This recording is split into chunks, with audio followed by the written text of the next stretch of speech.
The A's are coming off their most impressive road trip of the year. In the last 7 days, Bob Melvin and the boys went into Cleveland and Houston, a couple of teams both in first place in their respective divisions, and took both series from the Indians and the Astros. It truly has been an all-around team effort, as every night there is a new hero and a bigger clutch hit, as the A's have dominated in the later innings. Tonight, they travel to San Francisco and take on their rivals from across the bay with a new twist, the Bridge. A new trophy and a new chapter in this interleague rivalry starts tonight. A's and Giants, Battle of the Bay, next.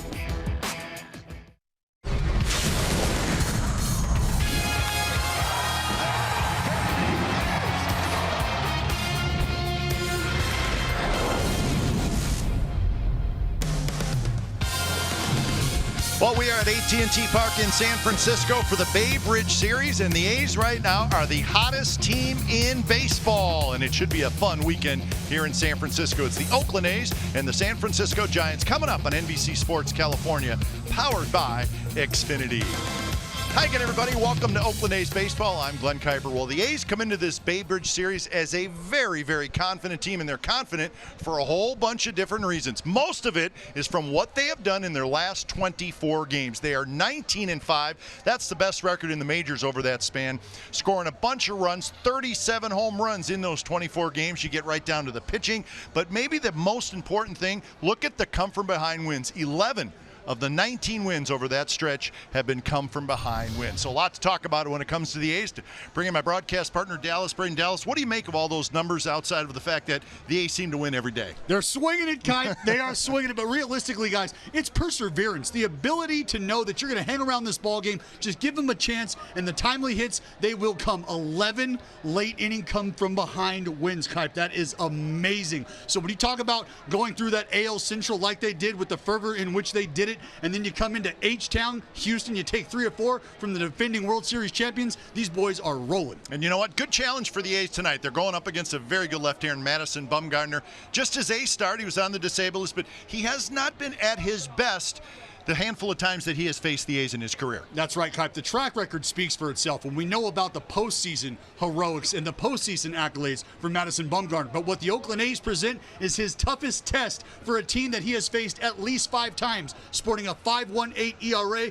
Not a great record. It's looking good for the green and gold against the big lumberjack Mad Bum. All right, so it's going to be fun, and the A's will send Edwin Jackson to the mound, the veteran right-hander making his 4th start for the Athletics. Up next, we will check back in with the A's pregame live studios. We'll also take a look at the big win for the A's yesterday. Then we'll have lineups and first pitch.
dealer today.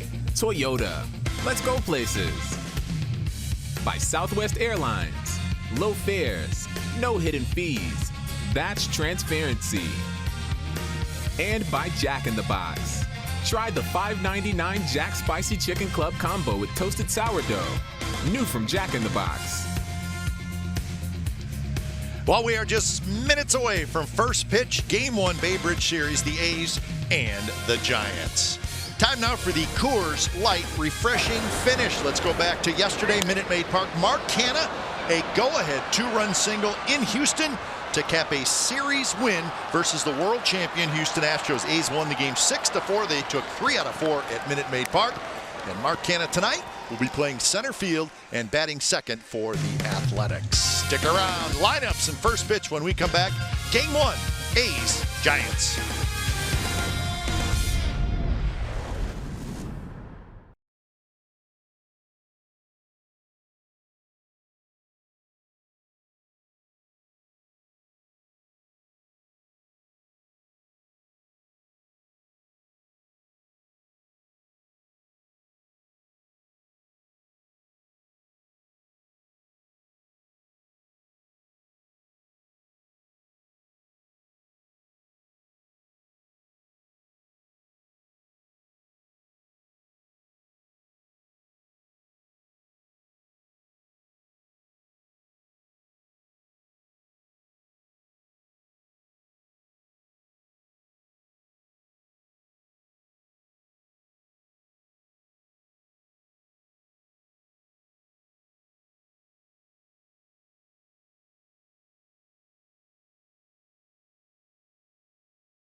For Game 1 of this 3-game series here in San Francisco, Bay Bridge Series. Bumgarner will pitch for the Giants. Edwin Jackson will pitch for the Athletics. Let's look at the game time weather for tonight, presented by the Santa Cruz Beach Boardwalk. Get to the beach. The admission-free boardwalk is open daily. Nice night, 64 degrees, a little breezy as it usually is in this ballpark, but pretty comfortable weather to pitch in and play in.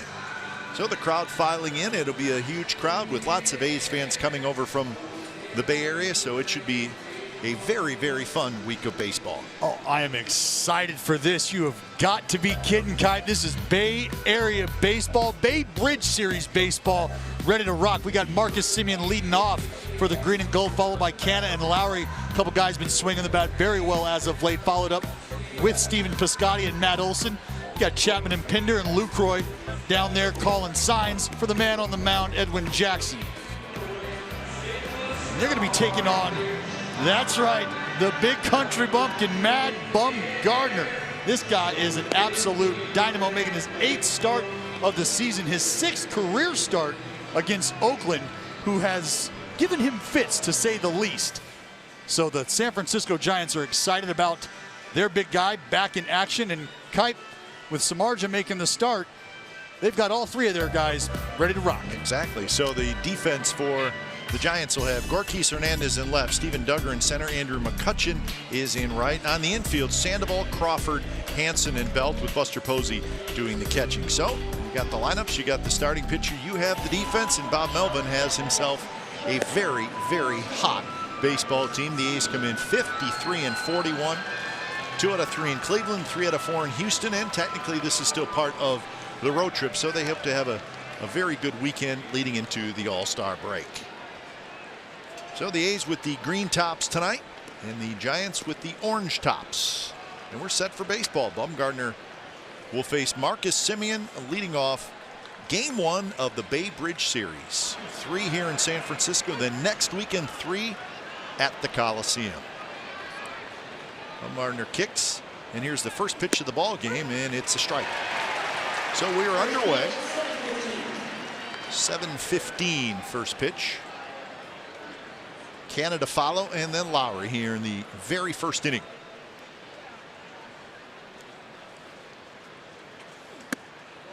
Umpires tonight.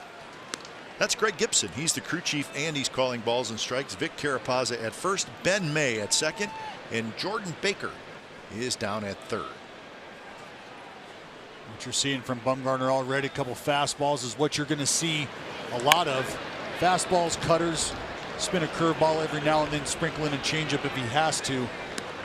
But really, it's about being aggressive with the fastball and cutter combination for Mad Bum. You take a look there at the pitch usage, 39%, almost 40% on the fastball, but the cutter curveball as well. And the changeup really just to try to get guys off of the velocity of that fastball cutter combo. 1-2 pitch. Reach for, poked into right field, and Semien opens up the ball game with a base hit. And just as we start talking about trying to get these guys off that fastball, tries to go backdoor here with the curveball down. And Semien, hitting, huh? That's a great job of hitting. You can see his lower half vacate the swing early on. But when you keep your hands back, you give yourself a fighting chance. Pitchcast tonight brought to you by SoFi, a modern finance company, and with Semien aboard on the leadoff single, here's Mark Canha. Canha playing center field tonight. Huge hit yesterday. And the first pitch a little bit low to Canha. Overall, Canha at 262 with 11 home runs and 36 runs batted in. Doing a great job between him and Fowler out there in center field. You mentioned the big knock last night, yesterday. And that's what you get when you take a look up and down this Oakland lineup, is a lot of guys. Semien runs, he got a good jump throw to second base, not nearly in time, and he stole that off Bumgarner. So whatever he saw on the first pitch, he took advantage of it. Well, and it could be a timing issue, or it could also be a tendency scouting report issue, understanding that Bumgarner typically is going to go home here, first pitch, runner over on first base, and you can see Semien just a complete sellout job running first move. And the A's are cooking. So Marcus Semien, 9th steal, by far the most of any of the A's this year. 1-1 the count to Canha. That one at the knees, right on the outside corner. Now it's 1-2. Pipe, I was going to say, you look up and down this lineup, and really just talking to the guys today after they've come back off the road, you've got an entire lineup full of guys who are grinding at bats out. I've talked a lot about passing the baton, putting together good ABs, and you think about the success they've had throughout the Central, throughout this road trip. And that's what you've seen a lot of, is guys continuing to not give in and grind out at bats, even late in the ball game. So 2-2 the count.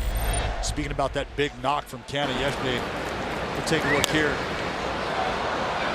Davinsky got himself that spinner in the middle. Reddick had trouble corralling this thing, and Olsen and Chapman going to come along. Canha holding it first, but you want to talk about a big-time knock. Looking for another one early. 2-2 pitch. And it's a little bit hot. So now it's 3-2 with Lowry waiting in the on-deck circle. A's are 29-20 on the road. So a very, very good road record. 53 wins. 29-20 on the road, going against the San Francisco Giants right here in their own backyard, which they're 30-17. So we're going to see who gives. 3-2 pitch, bounce back to Bumgarner. He spins. He thought about making a play on Simeon, and Marcus hustled back and slid into first base. I don't know if Bumgarner would have had a play on Simeon, and he took the sure out at first. Well, this is just fundamentally sound baseball from Bumgarner here. You can see the ball off to his left side of his body, so he's got to reach across with the glove. Typically, you'd like to see guys follow their glove, but not here. This is a great job to spin, hold the runner. If Simeon tries to make any move whatsoever, Mad Bum's got the ability to just hook him and drive him back to second. So a good play by Mad Bum. So 1 out, and here's Lowry. Lowry at 290 with 16 home runs and 62 runs batted in. First pitch right there, first strike. Lowry swinging it well, been in scoring position all year, 338. Coming off an off day yesterday, so he's well rested. Got himself a breather. Pinder played second base. Lowry 3 for 10 with 4 walks in that series in Houston.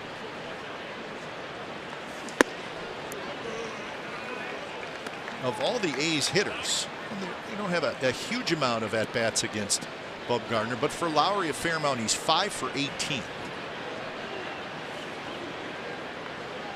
62 RBIs for Lowry. Tied for 7th in the American League. He's tied for 9th in doubles, tied for 10th in hits. He has 103 hits. Left field, shallow. Hernandez comes in. And that's the second out. Well, tonight, any 95-mile-per-hour fastball is our fast pitch, brought to you by Xfinity, the fastest Wi-Fi at home and on the go. Bumgarner's probably not going to get there. He's 91, 92, but he's got that cutter, and it looked like that may have been the pitch to Lowry. It just gets in a little bit, kind of takes the meat of the bat out of the equation. Well, you talk about chasing guys inside, and that's what that means. You start that pitch inner third, and you chase him in off the white line of the inside part of that batter's box that you're seeing there. You want to throw that cutter right in between the plate and that white line. And here's Piscotty, and Piscotty at 258, 11 home runs.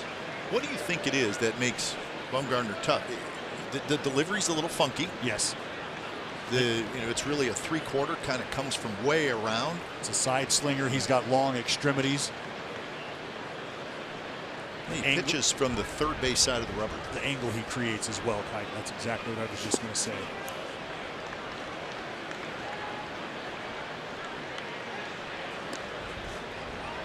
And for Bumgarner as well, you think about size and presence on the mound as well. All of these things factor in an AB, I promise you. I mean, as a pitcher, you can feel guys that are big presence in the box, and that does play into your attack plan, basically because they can cover certain areas of the zone that other guys just can't. 1-1 to Piscotty. He's need a 2-out hit. And Bumgarner is 6'4", 240 pounds. Not a little fella.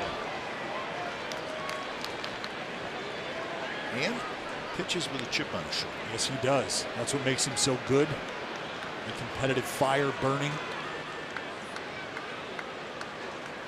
Piscotty swings and misses. So this was what happened on Wednesday in Houston with Stephen Piscotty, and boy, did we hold our breath here.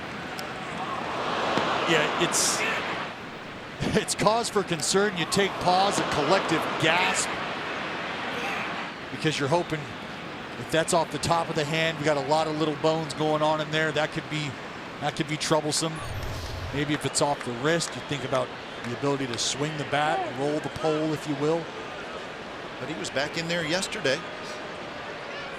Well, just talking to Stephen today around the cage during BP, just talked about the energy and the vibe that the team has right now. When you start to get little nicks and scratches like that, It's a heck of a lot easier to get over when your team is rolling. 19-5. And of course, Chris Davis, the DH, and he's not playing today. And we'll see how Bob Melvin uses Chris Davis this weekend. Will he play him in the outfield at some point? It's just the decision that Bob has to make, playing in a National League park. This one grounded to Crawford, scoops, throws, and Bumgarner gets out of it. And the A's had a runner at second and nobody out. Could not get Simeon home. No score after a half an inning.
Brought to you by Southwest Airlines. Here it is. Young center fielder Steven Duggar is going to lead it off. Then Belt, McCutchen, Crawford, Posey, Sandoval, Hanson, Hernandez, and the pitcher Bumgarner. There's your Giants lineup.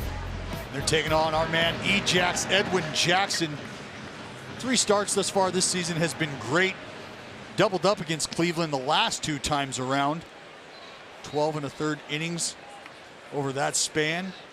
4 earned runs, 9 strikeouts, and he has been a very welcome surprise addition, shot in the arm, however you want to describe it, for the Oakland A's in a frankly depleted starting rotation. Jackson's first pitch of the game in first strike.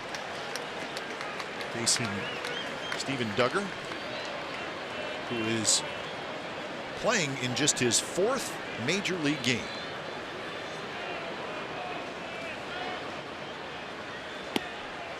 So it'll be Duggar, Belt, and McCutchen here against Edwin Jackson. And they're relying on Duggar, San Francisco, to provide some sort of shot in the arm, some sort of spark at the top of this lineup. You're having a great season, and Brandon Belt, like to give him some RBI opportunities. Giants have been scuffling lately to score runs. Overall, they're 12th in the National League in runs scored. They were better early, but boy, the last maybe 3 weeks or so, they just have scuffled offensively. Still hanging in there and winning some games. Long run, Pinder, and Pinder dropped it, and it's a foul ball. Foul ball. So Pinder overran it just a little bit. The third base umpire is Jordan Baker. You see what happens is he takes off, he puts his head down running to a spot, and then finds himself just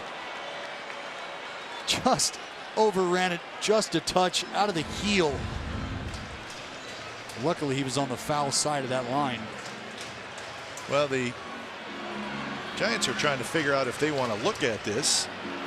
Ron Wotus, the third base coach, is talking to Jordan Baker. Greg Gibson, the home plate umpire, is the crew chief.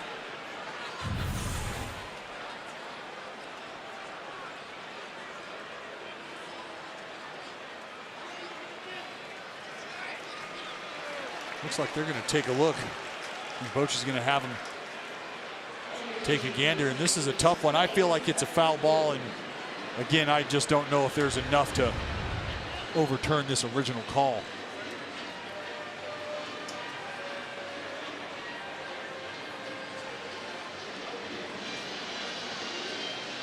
So we'll see what it is. Yeah, I know you're thinking, oh, well, his left foot, I see chalk there. He's touching it. Probably going to be taking a look at where they think that ball is in conjunction to that line, never mind his foot. Yeah, where his foot is does not matter. Right. It's where they think the ball is, and that's a major judgment call. And for lack of a better phrase, it's a little bit of a guess. Yes, absolutely. Right? Yeah, there's no definitive landmark aside from the line that you would think, all right, this is on the left side, this is on the right side, fair or foul. There's nothing else to give you an idea that this ball is indeed, especially from the umpire's angle.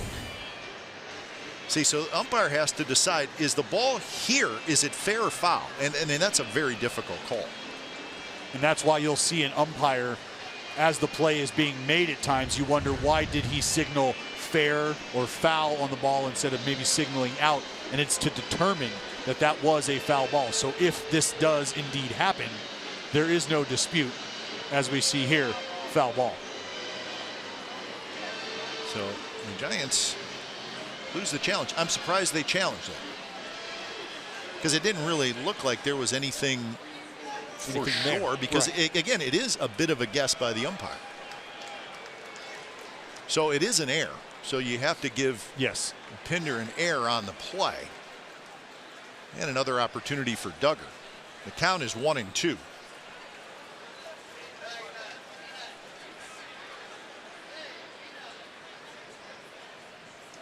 A little bit high.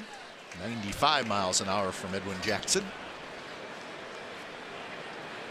Jackson has made 11 career starts against the Giants. He's 5-4. He's beat them his last 3 starts.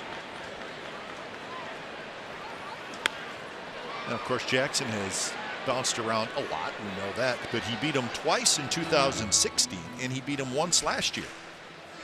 So they've seen him, and they've seen him recently. Yeah. Well, again, Edwin Jackson, big-time veteran presence. And the familiarity, you know what you're going to get with him. He knows he's got an attack plan to go into the game with. He's not going to vary too much. Another foul ball as Jackson working Duggar inside. Defensively, the A's line up with Pinder in left, Canna in center, Piscotty in right, Chapman, Simeon, Lowry, and Olsen on the infield, and Jonathan Lucroy is the catcher. Lucroy, with his years in Milwaukee and then a little bit of time in Colorado, he's been in this ballpark a fair amount. Another foul ball left side. A heck of a bat by Duggar here early on. Seeing 8 pitches so far. And these are the kind of at-bats, if you're a starting pitcher and you're having on the onset of the game, you have to dispose of Duggar. These are the at-bats, I know it's very early, but that have the ability to put you behind the 8 ball and cause for some concern, because now you start thinking, can I put guys away? Do I have what it takes to get through a 2-strike approach here? Can I bury something? And if that guy ends up on first base, either virtue of a walk or a knock, Plus you're hacked off then, right? Oh yeah, it can be mentally draining. Foul straight back. Something we always watch for in this ballpark, Dallas, is outfield defense. It's a funky outfield. It's a very large outfield, and you really need good outfield defense in this ballpark. If you don't have it, it's going to bite you at some point, whether you're a home team or the visiting team. No doubt about it. You've got Triples Alley out there, 421 to that right center gap. Jackson grabs it, juggles it just a little bit, but throws to first. So Jackson wins that battle.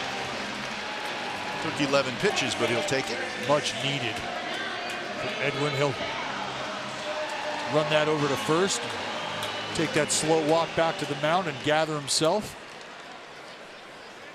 But a heck of a job to get that big first out and an extended at bat to lead this game off.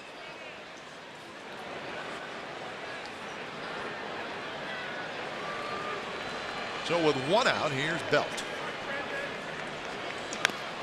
Goes after the first pitch, rolls it foul. Belt's numbers: 297, 13 homers, 42 runs batted in. Very high on base percentage of 391. Walks a lot, 42 walks.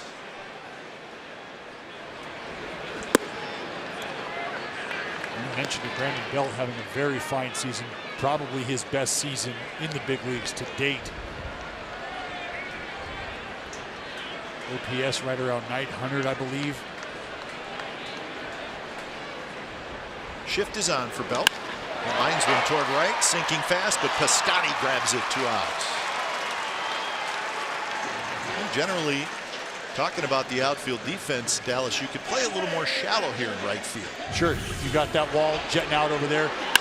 But you see Piscotti does a great job reading this off the bat. Low liner, some top spin. This thing's going to be making its way down to the ground sooner than later. So Piscotti, no time to deliberate, makes that early break.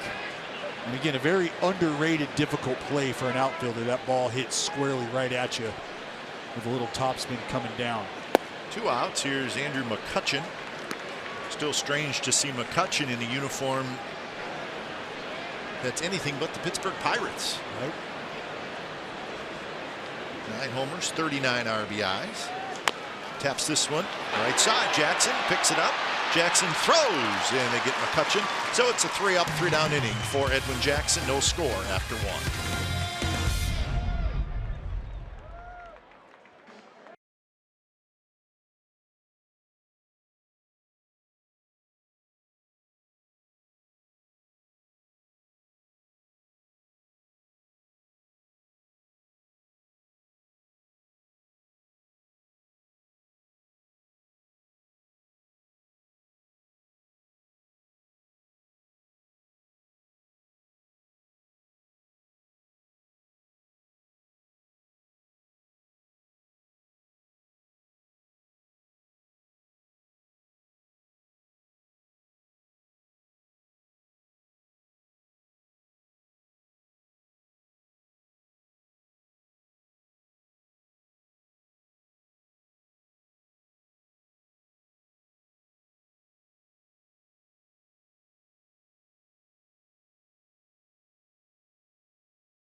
A's president Dave Cavill taking over McCovey Cove. He's doing it again. Dave, how are you? I'm doing great out here. We're having a wonderful evening. It's a great night. Great night for baseball. So this is just 1/3 of the A's land, sea, air takeover of the orange and black. Tell us about today. Well, first we started in Walnut Creek at the dugout store of the Giants. We completely took over the place with our green machine. We had hundreds of A's fans out there shaming any of the East Bay Giants fans. Then we took to the skies with 3 airplanes trailing big banners flying over San Francisco. And the final element here at McCovey Cove, 20 boats, an armada. A wonderful evening, and ready for a great game tonight. Yeah, 20 boats. Well, look out, because we got Matt Olson at the dish, big lefty. It might be a splashdown out there, so keep your head on a swivel out there. I'm ready. I'm ready. Dave, the A's have one left-handed hitter in the lineup, and he's up right now. So, indeed, you may have to go in. I'm just saying. I'm ready. Whatever it takes. I'm a good swimmer. I'll get that ball. We'll do whatever it takes. We'll recover it. So, what's it like out there, though? It looks like who's ever out there, A's fans, it looks like it's a pretty fun atmosphere. Oh, people are having an amazing time. We have a contest for who has the best decorated boat. People are enjoying themselves. They're out here with their families, and it's just a great way to connect, experience A's baseball, and really have a playful kind of time with our rivalry with the Giants. And that's kind of what I wanted to ask you about is what has the reception been like from the Cross Bay rivals? Well, I think they're taking a wait-and-see approach. I think they're kind of surprised, but I think it's something that's important to be playful with this rivalry and really encourage both sides to have fun with it.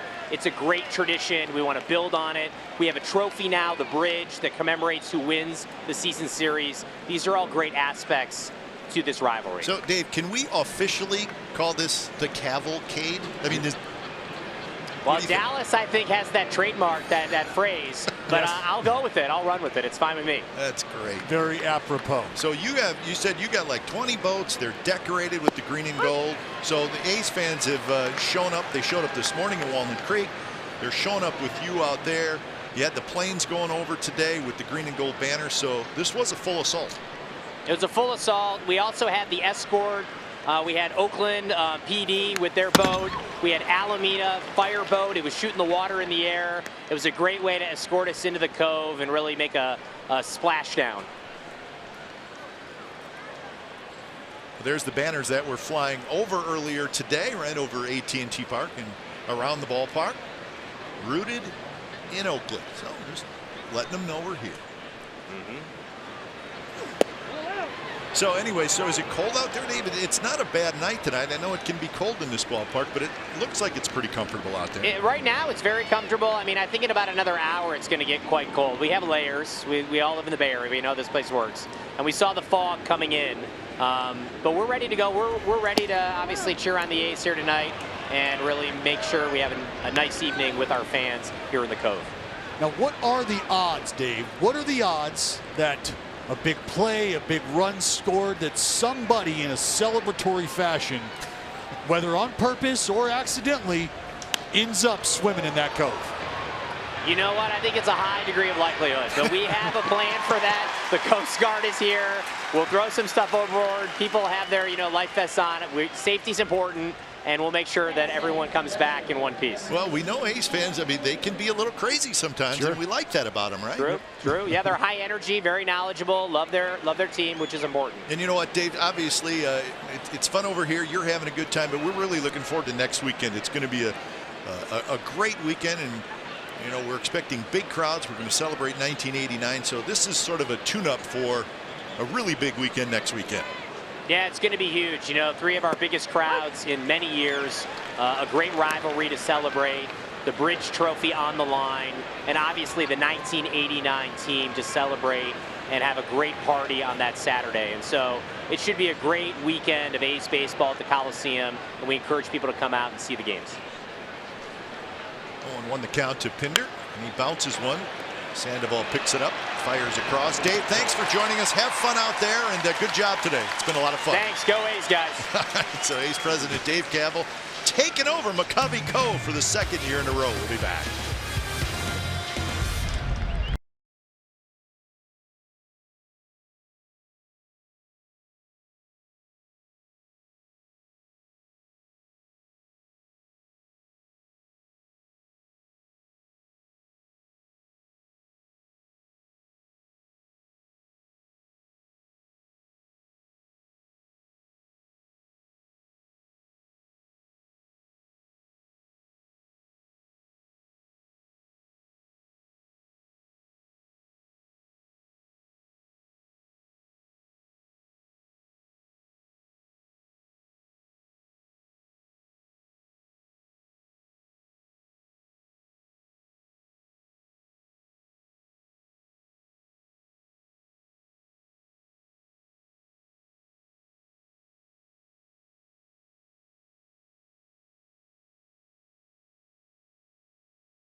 AT Park.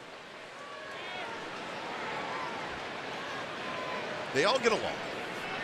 They may not agree on everything, but you get along. Yeah, it's what you try to do. Unless, of course, we're down 0-2 in the series, then we're hacked off on Sunday, right? Don't talk to me. Can I talk to you? You're paying for parking. And I'm not or if buying we're up your- 2-0, we can strut around a little bit. Hey, Do a little how's it peacock. going over here? Yeah. Can I get you guys anything? They went split jersey. They did it.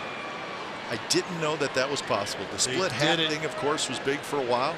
The split jersey. You know what? You got to appreciate the effort. It's going to be that's probably a homemade piece there. I don't know that you could get away with selling that out here in the Bay Area. Who's going to buy it? Yeah, I don't.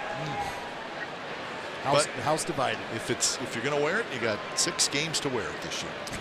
3-0 to Crawford. He'll be followed by Posey and Sandoval.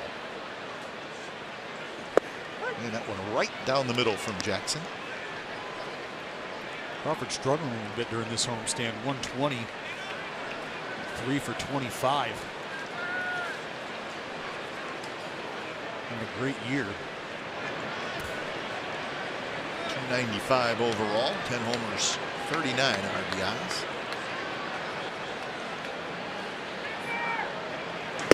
And there is a strike. And now it's 3-2. Crawford will start the All-Star game at shortstop for the National League.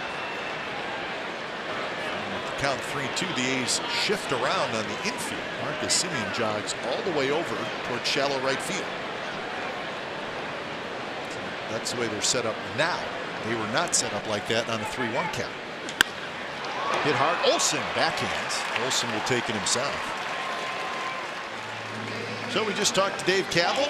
So their journey started in Alameda and the Armada, or we like to call it the Cavalcade. They got on the boat, big group, and they headed over to McCovey Cove, and that group had a great time. Oh yeah, I want to be on that boat. Right? What, a little apple juice? They're dialed in. I'm liking it. Yeah, instead of Bart, you take one of those to the yard. You know what? Do it tomorrow. Semien throws, and it's dug out by Olsen. Posey is retired on the first pitch. 2 outs here in the second.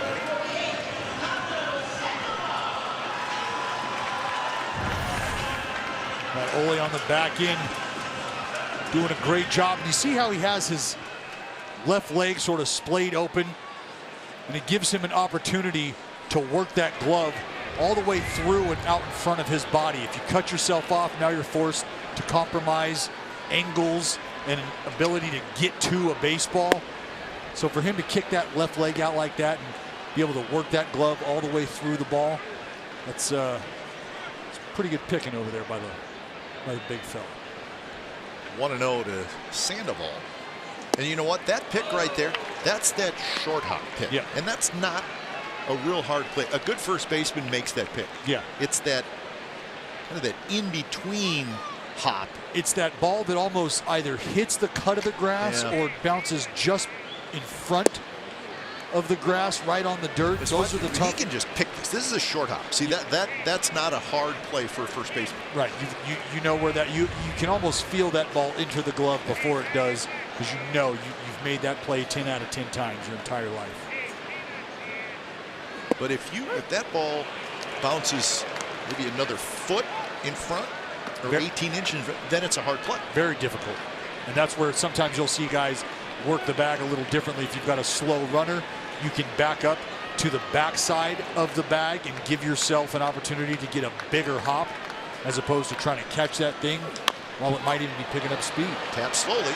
Lowry's got it. Lowry flips to first, and Edwin Jackson has gone 6 up, 6 down. We have a special guest coming to the booth when we come back.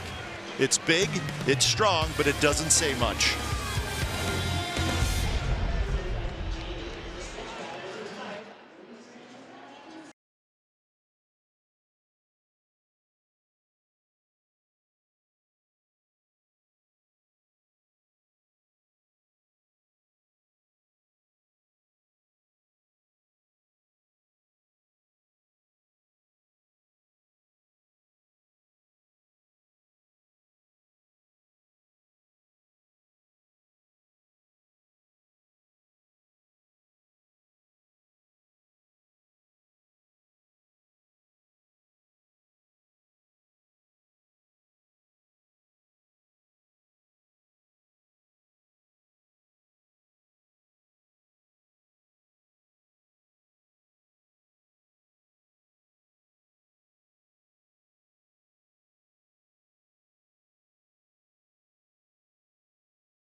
It's the bridge. Awesome. We've been hearing about this thing for a while now, and it's sitting right next to us. I'm nervous. I think it's pretty sweet. Got a little troll in there. It's decked out. I'm liking it. I'm digging it. 0-1 to Luke Croy. So there it is. It's in our booth. That's the bridge, folks. It'll be awarded to the team that wins more games in the regular season Bay Bridge Series. So basically, you win the series, bringing it that's home. what you get for the next year. That's right. And of course, everybody knows the story. It's made from the Bay Bridge. Yes. The eastern span of the Bay Bridge, which is no longer there anymore. And that's pretty awesome. So whoever wins this season, you're going to take the logo, whether it be the A's on the right, Giants on the left, and you'll put it on the top. Yeah, you just Don't stop it. You're going to break it. And then we'll both be in trouble. Sorry. So again, whoever wins the season series gets it. Now, you're wondering, well, what happens if they tied? If the series finishes tied, the winner of the final game shall win the Bay Bridge. All right. Of the Bay Bridge series. So if it's tied going into next Sunday at the Coliseum, whoever wins that game, but it wouldn't be tied. It'll be one team will be up because it'll be the 5th game. But I think you get the point. Jackson's retired. So as far as the all-time series between these two teams, A's lead 59-55.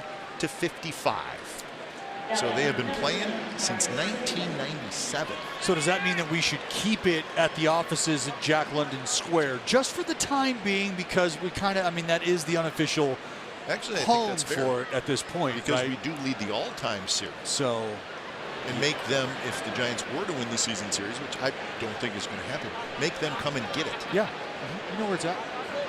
We're willing to make up the rules here, you and I, if it comes to that. But in all seriousness, it is very cool. Well, it's really cool because as we jokingly kind of, you know, you take shots, it's all tongue-in-cheek with these guys, with the other team, the San Francisco Giants. But you think about what 1989 meant for the area, for both organizations, and what it means to have both organizations in the Bay Area here still. It's a big deal. And for fan bases, as we're going to see a lot of awesome shots throughout the night of brothers and sisters, aunts and uncles, husbands and wives, the whole gamut of relationships that are divided during the Bay Series. But this is just a nice, tangible reminder that at the end of the day, we're all in this baseball thing together. And we should give props to Brody Brazil. It was originally Brody's idea. This is his brainchild. He was watching the Cubs and the White Sox, and he saw what the Cubs and the White Sox do for the Crosstown Cup in Chicago. And so good idea by Brody, so he deserves some credit for this whole thing. Absolutely.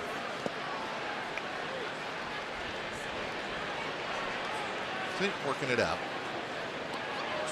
Roommates. Good chance someone's not doing the dishes this week. But it really is, it is fun when the two teams play, because you have, there's a lot of A's fans in this ballpark. There will be a lot of Giants fans next weekend at the Coliseum. So you have two crowds roaring. Yeah. Well, and you just don't see that ever unless you're playing in, you know, a geographical rivalry like in Chicago or in New York or in Southern California or here. That's the only place it's going to happen. When you almost take exception to the other team showing up, right? And if you are the other team, yeah, you want to be present. That one is hooked foul. Well, you know what? That's a great point, because, you know, like next weekend, it'll be fun to have Giants fans over there, but there's also part of the A's fan base that'll be like, what are you doing here? Yeah. Why are you here? These are our food trucks. See, they're breaking it down. So that's a foul ball. Yeah. It's a foul. I can tell off the bat. It's a foul ball. Yeah. The ball pinned or dropped, it's a foul ball. Foul ball. 3-2. Popped up center field. So Bumgarner settling in after a leadoff single in the first inning, but it was great to spend some time with our new friend. I think we're going to see a lot of them. The Bridge.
Sharp early, Edwin Jackson for the A's and Bumgarner for the Giants.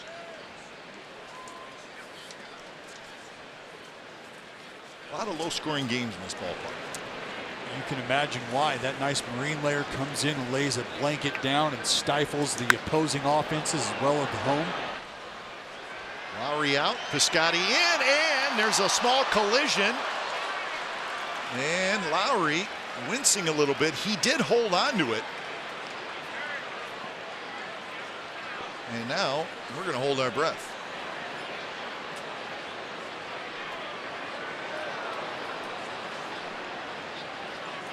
Paparesta and Bob Melvin going to head out there and make sure their all-star second baseman is okay.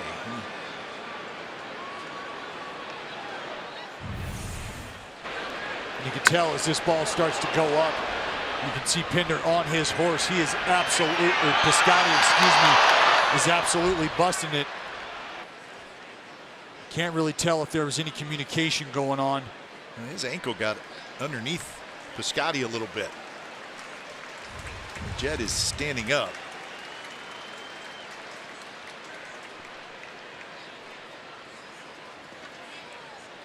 Well, typically if you're the outfielder, when you've got guys going back like that, you don't want to leave your feet for reasons just like this. You want to let that outfielder or let that infielder, if he's going to sell out, go ahead and let him sell out.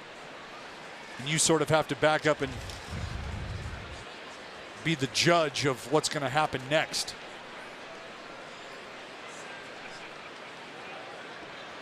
You can see Piscotty, the look on his face.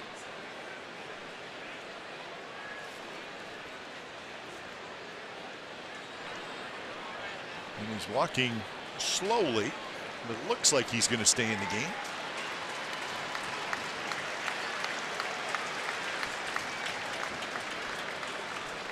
And he is going to stay in, so that's good news. Another scary moment for the A's. The Piscotty getting hit by a pitch was scary 2 nights ago, and that was a scary play.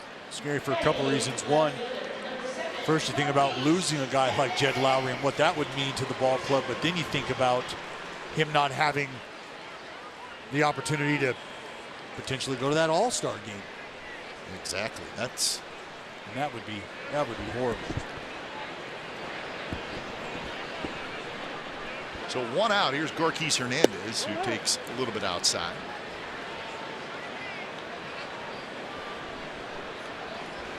Gorkis Hernandez hitting .277. He's got 11 home runs.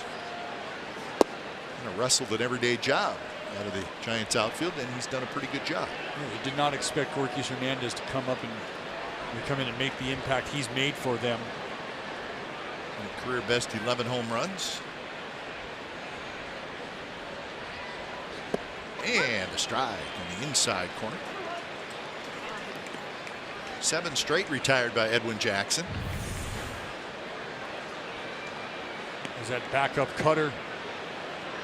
90 miles an hour. That cutter has really become the field pitch for Edwin Jackson. And what I mean is he's been erratic with the heater at times, hasn't located the fastball as well as you'd like to see a guy, but his ability to move that cutter around and the confidence he has in that pitch is what has allowed him to have the success he's had. You see there the usage on that pitch. Pitch of the night, huh? Two cutter artists right now with Bumgarner and Jackson. And again, not going to overpower you with the fastball. It's about missing barrels, not necessarily missing bats, just missing barrels.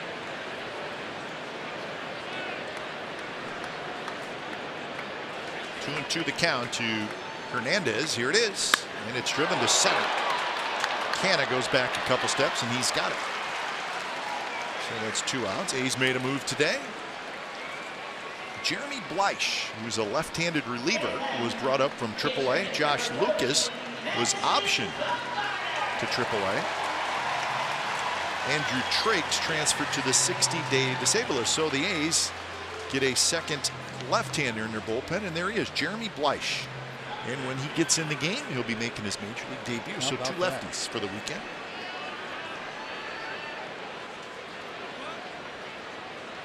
Giants have struggled some against left-handed pitching, so that may have come into the mix a little bit. No doubt. And you wonder about the availability of Buchner.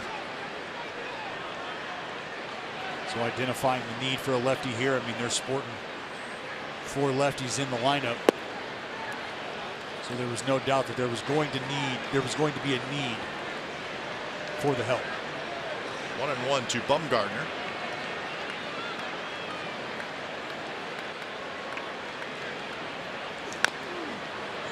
It is a 9-man lineup when Bumgarner's in there. He's a hitter.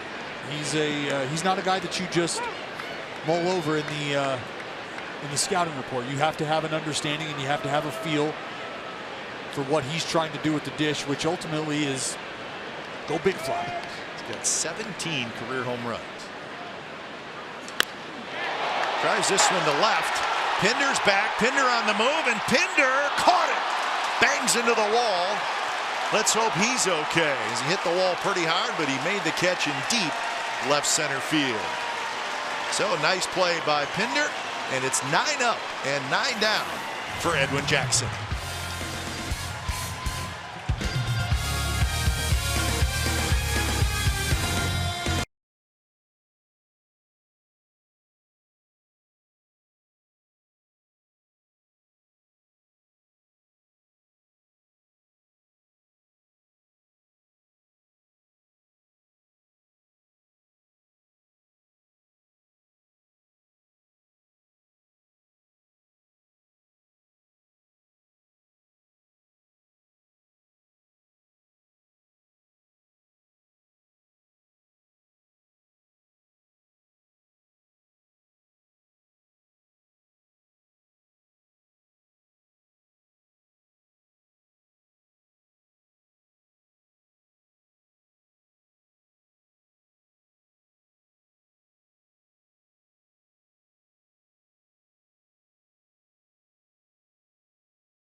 StatCast powered by AWS. We're going to take a look at this snag. Our boy Chad Pinder out there in left field, picking him up and putting him down, tracking that ball. Goes up and makes a snag hard into the wall with the left shoulder. It's a blast off the bat of Mad Bum. Wasn't sure when it was going to come down. But here we go. Let's take a look at these numbers here. The route efficiency. 94 feet covered, catch probability of 71%. So a play that was going to be made, that you'd like to have made, but made in style. Exactly.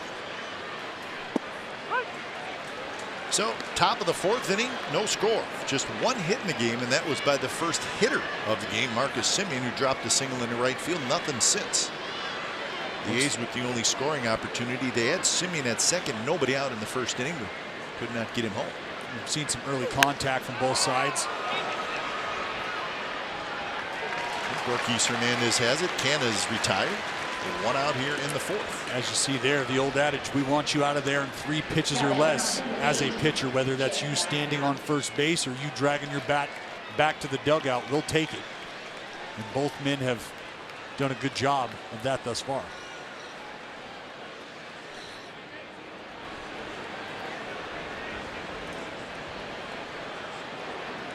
And I think we'll get a good look at how Jed Lowry's feeling here. I believe it was that left knee that they were worried about, or left leg, ankle. This being the front leg for Jed as he's hitting from the right side.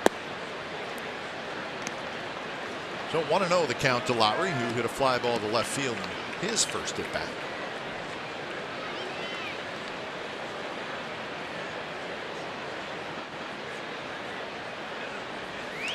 Pop up. Belt over. Not a lot of foul territory here, and that one's going to drop into the stands.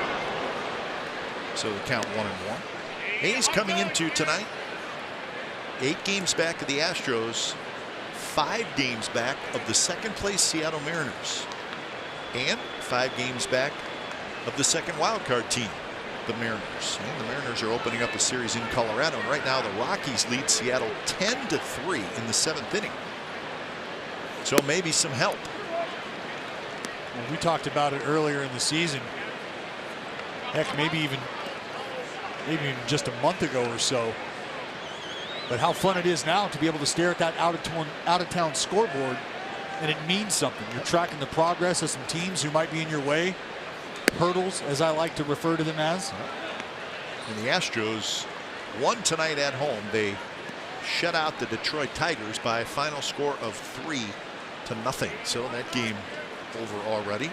Keuchel got his 7th win. He went 6 innings. Fires took the loss. How good is Alex Bregman right now? 2-run homer. He's got 20 home runs on the year. We'll see him in the home run derby at the All-Star game. The lone representative for the American League. 7 boppers from the NL. So the Astros get their 63rd win. Swing and a miss. So Lowry strikes out. 2nd strikeout for Bumgarner. Will he get away with one here? Bumgarner, I believe they wanted to go inside with this fastball here. And he leaves it away, but far enough away. It's actually black away. And he just beats Jed to a spot here. I believe if they were actually able to locate that pitch, as you see Jed's backside sort of vacate. He's looking in. First pitch to Piscotty, just a touch outside. That might have been a first pitch changeup there from Mad Bum.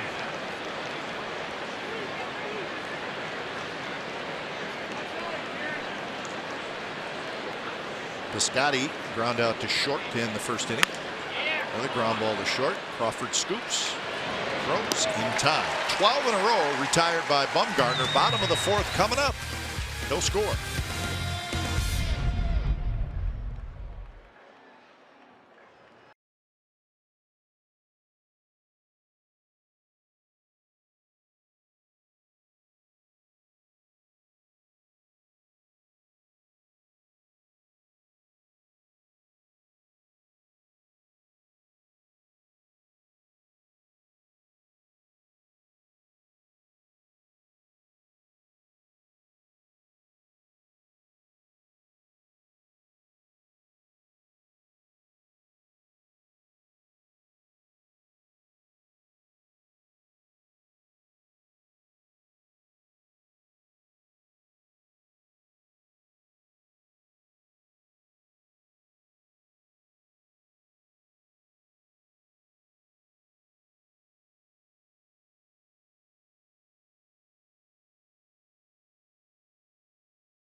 California is brought to you by the Chrysler Pacifica Hybrid, America's first hybrid minivan.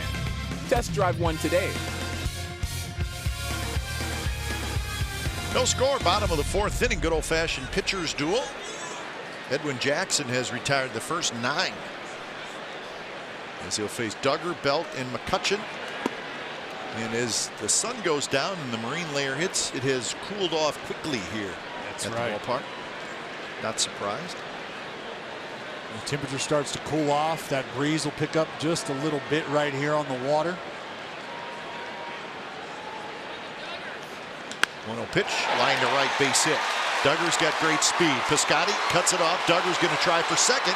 Piscotty's throw just a little bit late. So the first hit for the Giants is a leadoff double here in the bottom of the 4th inning. We've mentioned the early contact from both clubs early in the count against a couple guys who've been filling the zone up early in the ABs, and Duggar not waiting around to get any deeper here. Gets a pitch he likes, yanks it down into that right field corner. It's a good job by Piscotty cutting this ball off, but as you can see, Duggar can absolutely get it on the base path. Little Superman Pete Rose style going into second base.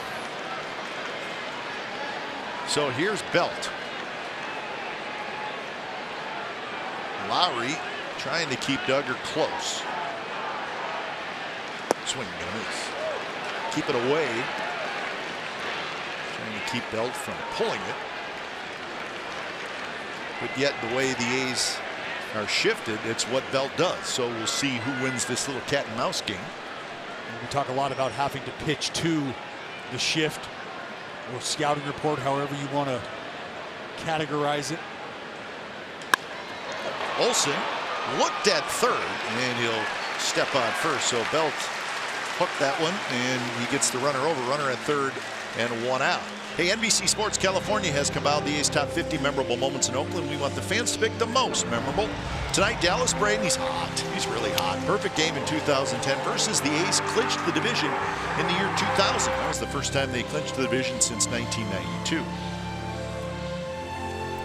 Actually, it's 5 home runs in Game 3 of the 1989 World Series. I was reading the wrong promo, and I apologize for that. So it's Braden versus the A's Game 3 performance against the Giants in the 89 World Series. So now you're getting some stiffer competition. Yeah, I from what I understood, Do you still feel confident? I thought I was done. I had no idea. Infield in, and a first pitch strike to McCutchen. Dallas Braden's perfect game, as we all know, had a huge effect on everybody, and it's like 18 in a row now. So. A lot of great memories here in this organization. So, a humbling experience.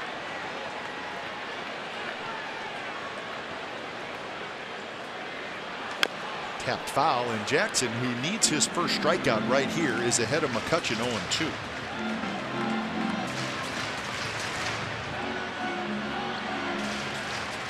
Runners in scoring position, 2 for 18 against Edwin Jackson. And for McCutchen, he has struggled. Lauren Kipe, here's a little 13 average with runners in scoring Here's position. a little note for Edwin Jackson. 0.31 batting average against in 2 strike counts over the last month. So you want to talk about a crucial time to bear down right here, right now. And a very close pitch. McCutchen took it, and he got the call.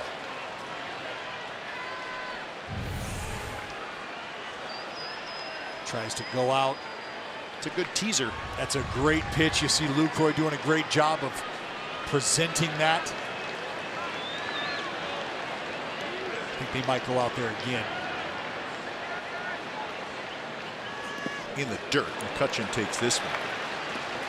So do you want to try to throw a better one? And you see Luke doing a good job of bodying up and keeping that thing in front. So those numbers right there are from the last 100 balls that Andrew McCutchen has put in play. So pretty much of a pull hitter. And what you're seeing is twofold here. One, the strength of Edwin Jackson throwing that cutter down and away to these righties. 2, pitching to the report, to the weakness. That one was called the ball, and it should have been called a strike. And now it's 3-2.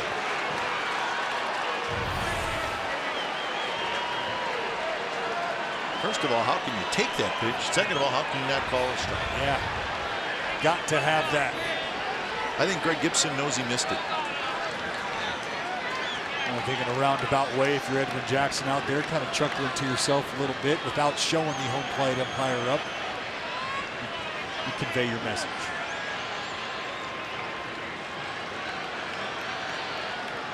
So 3-2, Crawford is the on-deck hitter.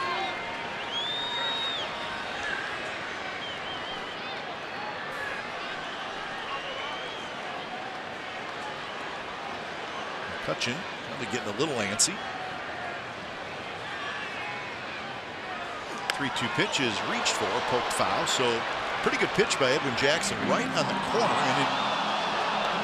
And I would say if you're Andrew McCutcheon, you maybe got a break once. Yeah. Maybe not again.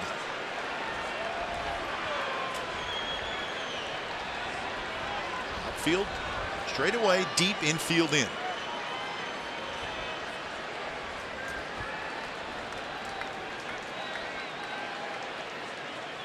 Three-two pitch, and he missed inside. So Jackson walks McCutcheon. So that's his first walk. So he's given up his first hit and his first walk here in the fourth inning, and now there's runners at the corners. He's just a little quick on the front side there. Caught himself underneath that cutter.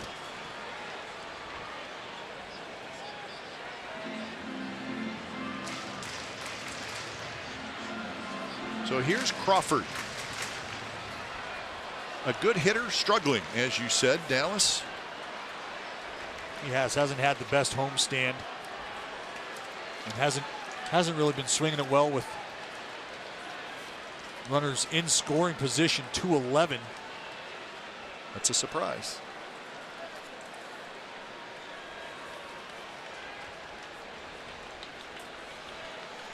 Crawford grounded out to first. His first at bat. Cues that one foul.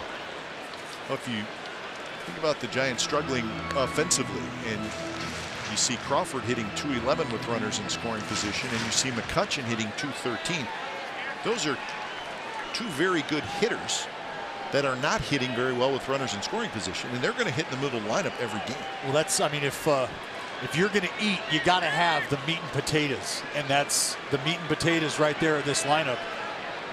3 and 4 respectively, McCutcheon and Crawford.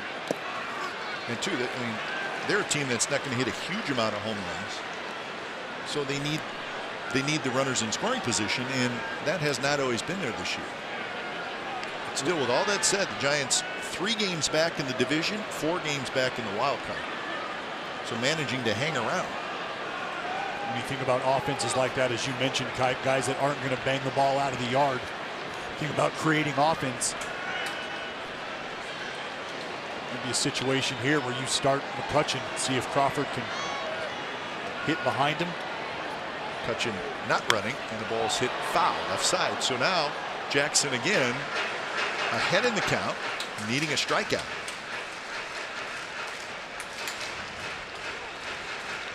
Giants at 49 and 46 is their record. They just won 2 out of 3 from the Cubs.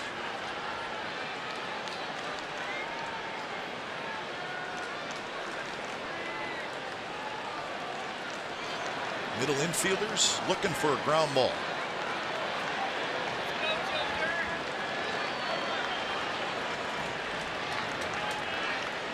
McCutcheon, bluffs going, and Crawford just barely got a piece of it. How about this stretch, Dallas? The Giants were off yesterday. They had played 33 games in 34 days. Whew, that's a tough stretch. That's a workload. That is a workload. So they needed an off day, and they got it. That can grind on you. Oh, big time. When you think about the bullpen, is one of the first things I think about. 34 ball games. How many times guys have gotten up and down into the game? Reinforcements. Talk a lot about roster manipulation. Bringing guys up. Yeah, that's true. You automatically think about, well, guys who are position players who are playing every day. Boy, that is grind. But you're right. The bullpen is such an important group. Big time. And if they get tired, it's tough to untire the bullpen, right? If that makes any sense. It does. And you Essentially what you need is 2 good turns out of the rotation in order to get everybody back on track. 1-2 pitch, blocked by Luke Croy. So now the count 2-2. Another good job by Luke to keep this ball in front here. Talk about the success of Edwin Jackson once he's gotten to 2 strikes on guys. We've seen him struggle just a bit here tonight, putting guys away, whether it be via the strikeout or an out. We saw the free pass to Kutch. So the count now even, 2-2. And that one is lying foul into the seats down the right field line. So 17 pitches in this inning, which is not a ridiculous amount. But there's 1 out, and really when the leadoff man, it's a double, every pitch after that is a high stress pitch. Yes, it's high leverage. I mean, you leadoff hitter on second, you are now working with nobody out in a high leverage situation from Jump Street. So every pitch has a heightened sense of focus. McCutcheon's got a decent lead. And he runs. Pitch is high. Luke Croy's throw to second base. And they tag him, and Duggar stays at third. A huge break for the A's as Luke Croy throws out McCutcheon. And it really was not close. In fact, he stopped. He did. He stopped right as he got to the bag. Wasn't necessarily a great jump by Kutch here, but you watch Duggar, he goes back to the bag, and really at no point in time was it on his radar to break home. And it's a good job by Simeon. Not a terribly easy ball to pick up and apply the tag on. McCutcheon doing him a favor by not going hard into the bag. Allowed Simeon to sort of gather himself, make the tag, check the runner. And he falls. Unbelievable. It's a balk. So the Giants will get the run as Duggar comes in to score. Jackson just got his spikes caught or something, and he never really released the ball, did he? No, that's a balk. That's exactly what happened. Is he got that? You have spikes going all down the side of your cleat. It looks like he got his. Actually, it's the heel. Spike on the heel might have been what caught. Nonetheless, unfortunate. Unbelievable. So that's how the Giants get their first run. Count 3-2 to Crawford.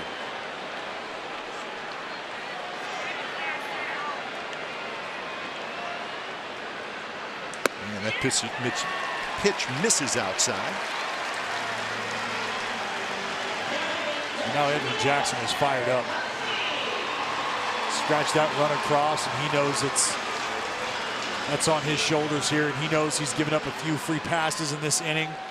Hasn't commanded the ball the way he'd like. And it doesn't get any easier here with Buster Posey. Posey grounded out to short in his first at bat.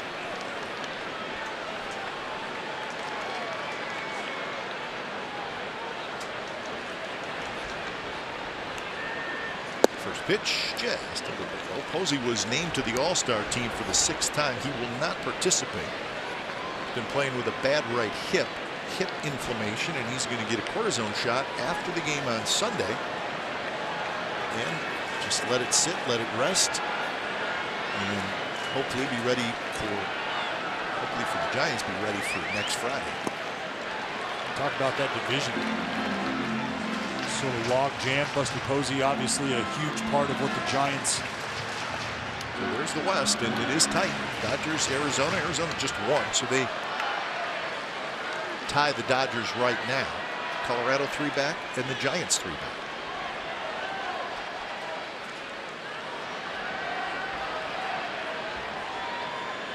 But if you think about your right hip as a right-handed hitter, that's sort of the hip you get some power with. And he really has not had a very good offensive year. Well, that's your backside. Playable left center. Pinder grabs it, side retired. So the Giants get the first run of the game on a balk. 1-0 San Francisco.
162 games of a player's career. The great Rudy York hit 55, but then you start working your way down the line. There's some great hitters. And there's Matt Olson. Same amount as Aaron Judge, Ryan Howard, and Clay Bellinger.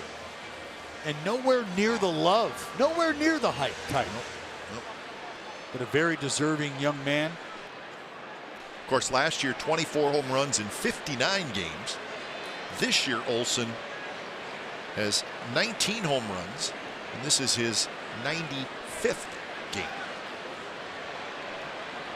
So he steps in against Bumgarner here in the top of the 5th inning. And the first pitch runs off the plate. And oddly enough for Ole, a little bit of a reverse split action. Swinging it just a tad better against the lefties, 250 as opposed to 235 against the righties.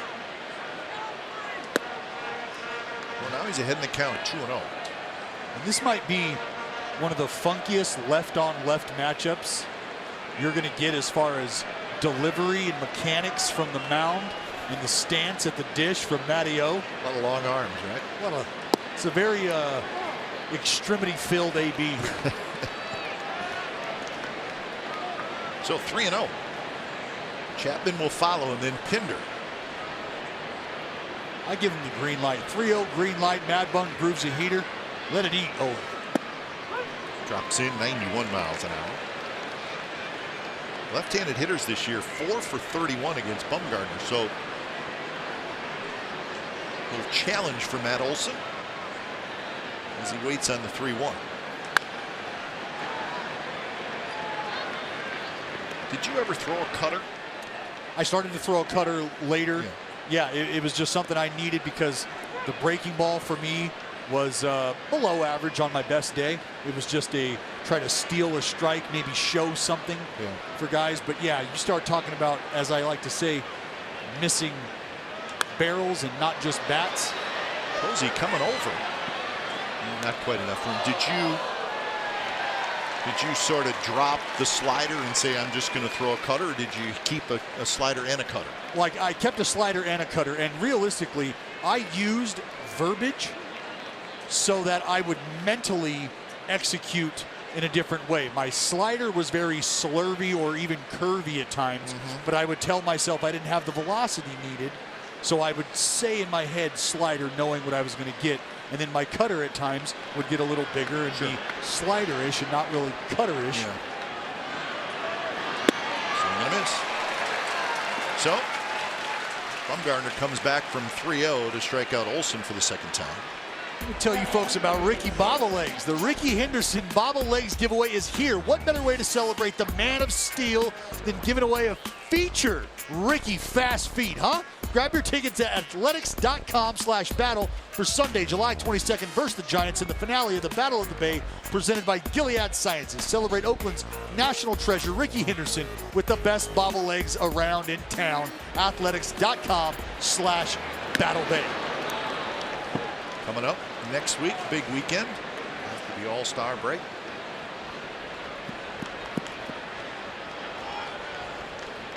These two teams have been playing each other in interleague play since 1997. That was the first year of interleague play. But never have they played each other 6 straight times. And of course the All-Star break in between, but still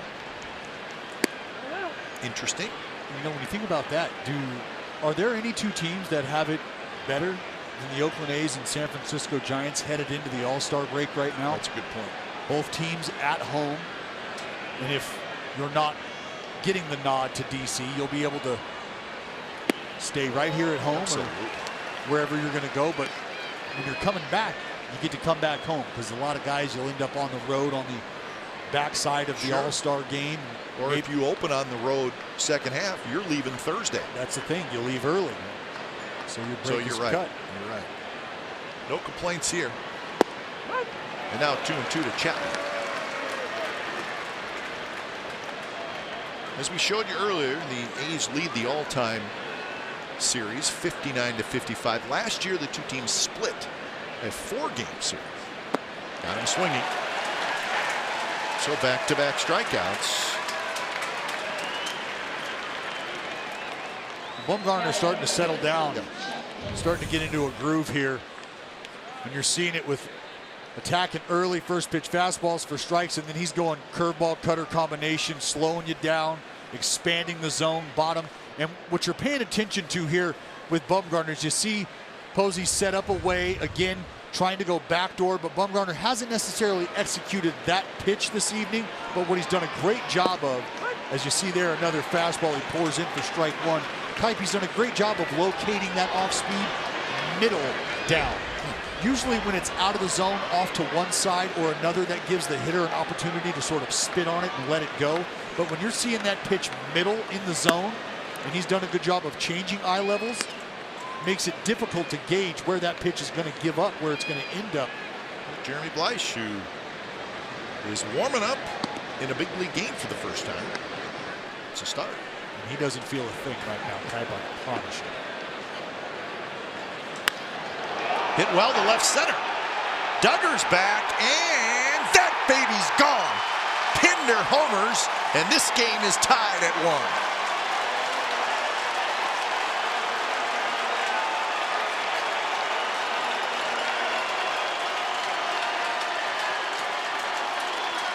So a 2-out home run for Chad Pinder, his 10th of the year.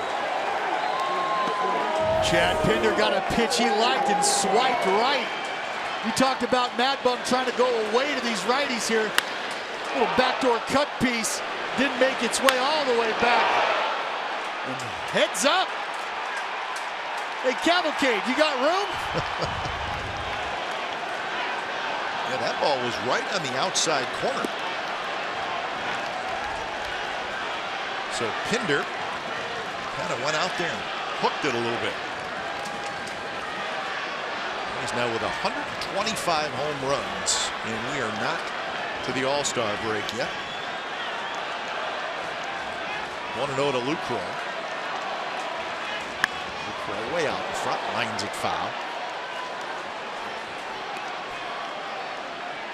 Well, that's one thing we know the green and gold can do. It sure can, and it makes a huge difference. Well, really anywhere throughout the lineup, you've got guys that can pop one. Yep.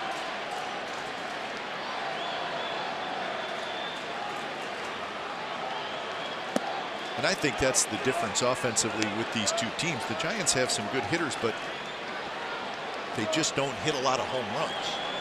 Whereas you just said the A's have guys who are legitimate home run hitters really all the way through their lineup. And they can get you at any time. It's kind of the great equalizer. The ability to hit the long run.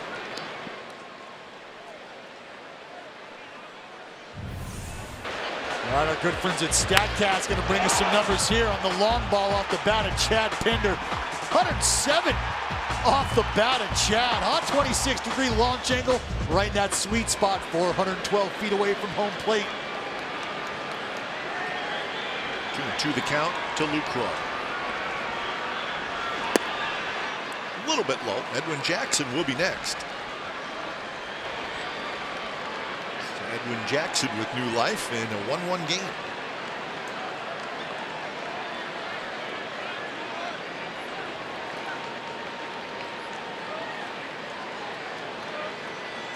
Three-two pitch, foul right side into the second level. I'd like to see this Lou continuing to battle, continue to fight. He's fouled off some good sliders down and in, some cutters underneath the hands.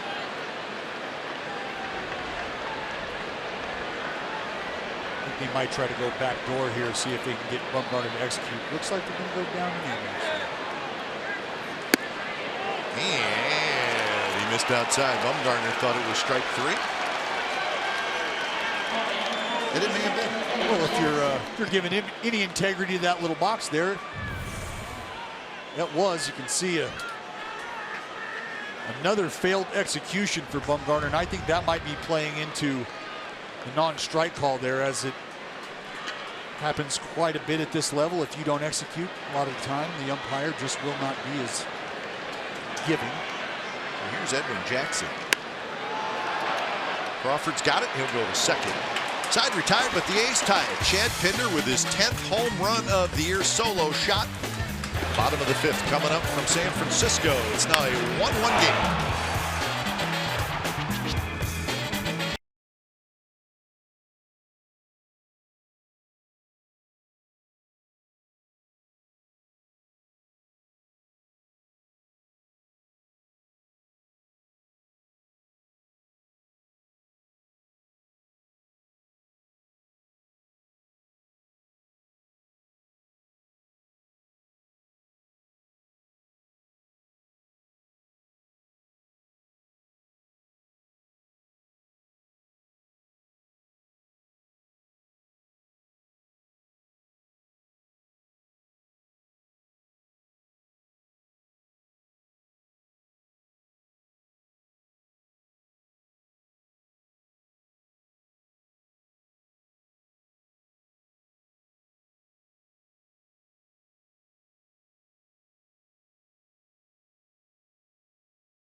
Is brought to you by SoFi, a modern finance company. So we got a 1-1 game here in San Francisco. Bottom of the 5th inning. Not all good, though, for the Athletics, as Jed Lowry's out of the game. Chad Pinder has moved from left field to second base, and Chris Davis is now in left field. So Davis in left, Pinder at second, Lowry's out. So Chris Davis is hitting in the 3rd spot, which is Lowry's spot. So if you're wondering why you just joined us, well, there was a little collision with Lowry and Piscotty on this play. And if you watch the left lower leg of Lowry, it gets caught up underneath Piscotty a little bit, and he was down for a while. Yeah, not quite sure if it's an ankle or a knee. But again, I think it's a good move here to be cautious with Jed. We mentioned it, there's a couple things at play. One, you think about the All-Star break coming up and the fact that he could use any sort of rest that might be coming, but he's going to play in that All-Star game or be a part of that All-Star game. So you'd hate to see this get in the way of that, but ultimately there's a season that you're paying attention to as well.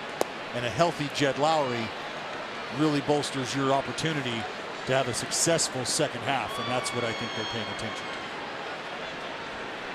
Here in the bottom of the 5th, Sandoval, Hansen, and Hernandez against Edwin Jackson. And now the count 2-1.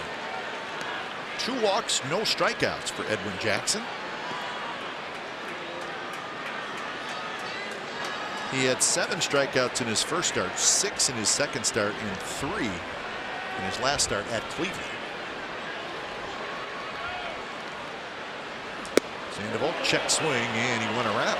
So Jackson gets a little help there. 2-2 the count. And on the flip side of those strikeout numbers, Kipe, the one number to pay attention to with Edwin coming in tonight, 0 free passes.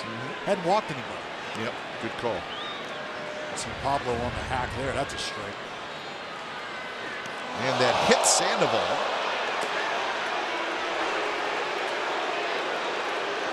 So let's see where it got Sandoval. It was up a little bit. The Giants will have their leadoff man on for the 2nd inning in a row. Got him right on the right elbow. They're trying to go up and in. They might have elbow or forearm. They're trying to go up and in, giving Jackson maybe an opportunity to work that cutter down and in. Sandoval is playing third base because Evan Longoria got hit in the hand and broke his finger. Yeah. And he's going to be out another 3 weeks or so. The Giants hope to get him back in early August, but pretty good player to be playing without. Yeah. Also, Joe Panik, their second baseman, is on the disabled list with a groin strain. Hunter Strickland, he's on the disabled list because he made a bad decision. But 3 pretty important players on the DL for Bruce Bochy. They just got Samardzija back. When you think about it, that start for Samardzija last week now represents the first time all year that the Giants have had Samardzija, Cueto, Bumgarner healthy in that rotation. There's a lot to be said for the Giants team who hadn't had those 3 guys in the rotation altogether at any one time. And I think the prevailing thought was, if and when that happens, they've got a shot in this division. Yeah, you're certainly going to feel better as a team, but as soon as they get those guys back, Panik went down. So as most teams do, you got to battle through injuries and hope at some point you get pretty much healthy, but that doesn't always happen. So that is the Marine Lair, and it can come into this ballpark fast and hard, and that's what it's doing now. And it makes it a tough place to hit. Well, we've experienced a temperature change here, I would say anywhere from 5 to 7 degrees in the last 15 to 20 minutes.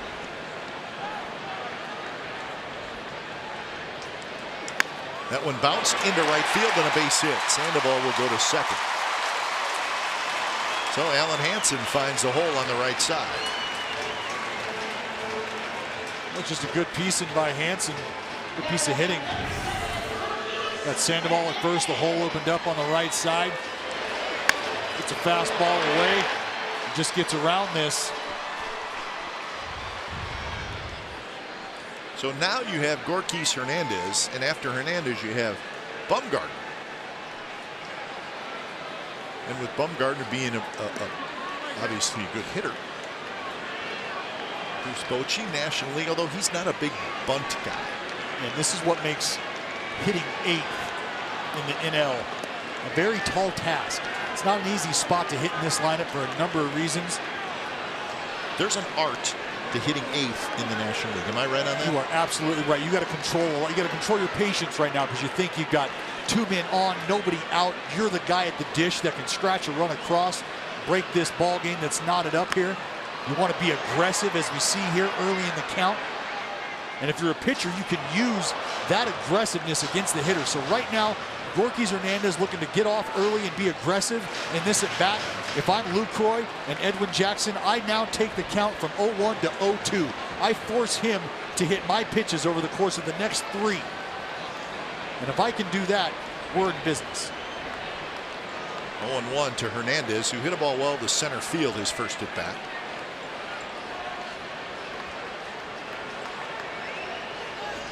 You know, too, if you think about hitting 8th, and again, Bumgarner's a little different story because he can hit, but most pitchers, not great hitters. So if you're hitting 8th and you make out, it's almost like you're making out twice. Yes. Right? Yep. There's a lot of pressure for that reason, because ultimately, as good as Bumgarner can be, you with the could bat still in his pitch hand, to him, obviously. He's still an out. Yeah. 1-1. Chapman's got it. Chapman's going to hustle. He'll step on third. Throw to first. Double play.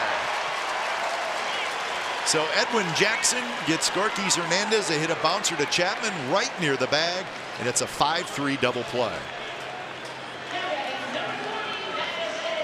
And a great job by Chappie. Corral this bouncer here.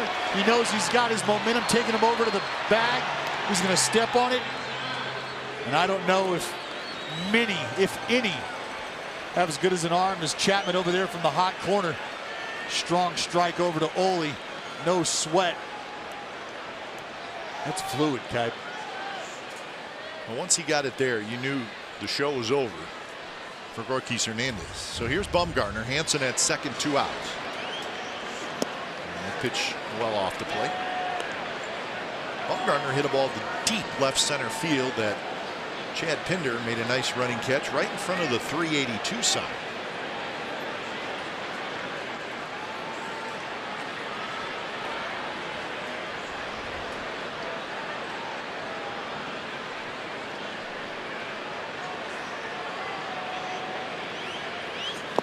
again. Low and away. Pender playing a little D. Bumgarner thought he got into one. I think a lot of the Giants faithful here thought he got into one. Pender says, nay. I got it. He ran into that wall hard. So 2-0. Be careful here.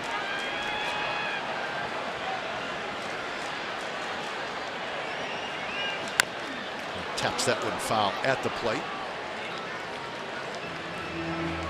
So since 1974, most home runs by pitchers.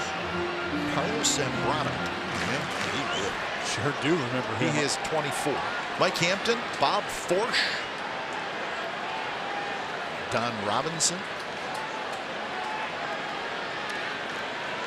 So you don't see it a lot, but if you get a pitcher who can hit, it can make a big difference in the game. You think about Mike Hampton swinging it for the Rockies, the Braves. Right field, Piscotty hustling over. Piscotty tracks it down, and Edwin Jackson gets out of the jam. Double play helps. 1-1 game after 5.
Hats off for heroes. For each post, T-Mobile will donate $1 to support veterans.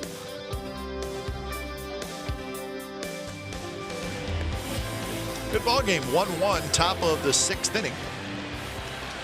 Game 1 of the Bay Bridge series. It'll be a night game tomorrow and a day game on Sunday, heading into the All-Star break. Both pitchers have been good. Both pitchers have given up 2 hits, 1 run. Bumgarner with a walk, 4 strikeouts. Jackson 2 walks, no strikeouts. Frustrating part for the A's is the Giants got their run on a balk. Yeah. Top of the order is Marcus Semien will hit. Canada follow, and then Chris Davis. As Bumgarner sitting at 74 pitches through 5 innings. See Bum trying out that first pitch changeup again. I believe it was Semien the last time he ran that out there. First pitch, or second pitch foul straight back. Rocky still leading the Mariners, a little tighter though, 10-7. Bottom of the 8th inning in Denver. And down in Los Angeles, Freeway Series, the Angels leading the Dodgers 2-1, bottom of the 5th inning at Dodger Stadium. The Dodgers got Babe Muncy on their side. Babe, so. he had another one tonight, B.I.? How many? 21? 22. 22 for Muncy. You know what? He should be in the home run derby. And he is. All right, there you go. One of the 7 NL reps. That's Muncy. Saw him playing second base the other day. Yeah, just how the Dodgers drew it up. Bouncing around a little bit. But what a great opportunity for Max. Absolutely.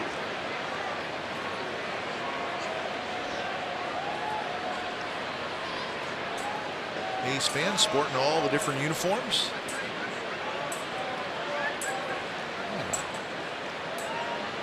Black jersey as well. An oldie.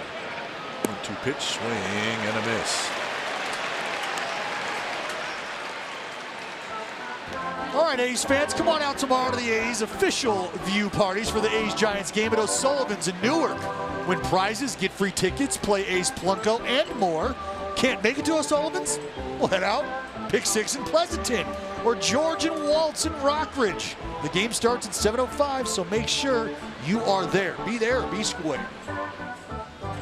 It'll be Brett Anderson and Jeff Samardzija. A couple of veterans doing battle. On Sunday, Sean Manaea and Andrew Suarez. A couple of lefties on Sunday. I think the Giants like what they have in that young lefty Suarez.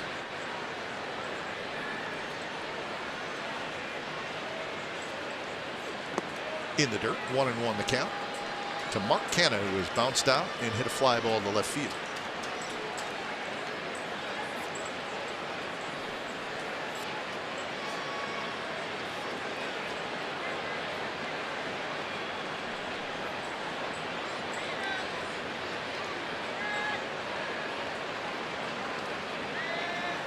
Canha taps it foul. So 77 miles an hour, and it's on the outer edge of the plate. Tough to stay back on that pitch. Well, again, Bumgarner's not going to overpower you these days. It's not 95, 96. It's movement, cut, depth.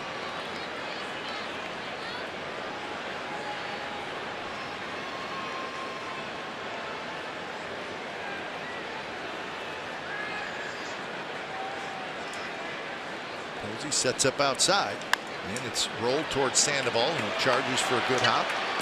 Canha's out.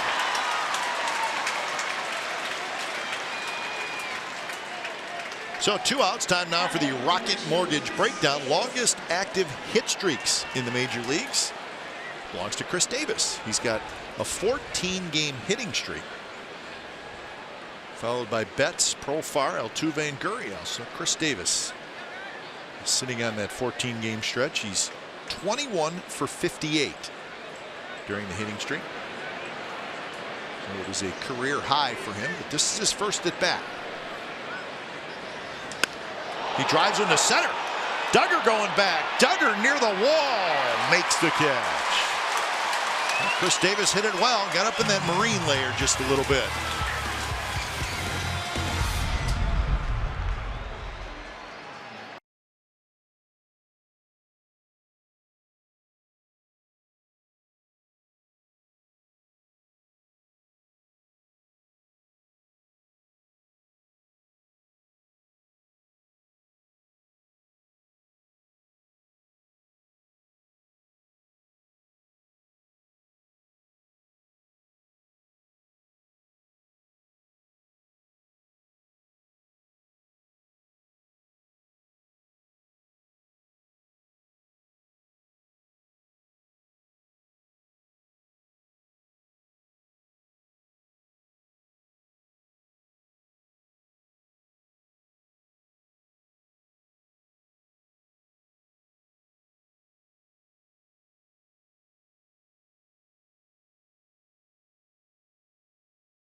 presented by Gilead Sciences starting July 20th. The entire weekend is packed with giveaways and promotions, including 80s fireworks on Friday, an 89 World Series champion team reunion on Saturday, and a Ricky Henderson bobbleheads giveaway on Sunday. So grab yours at athletics.com/battle.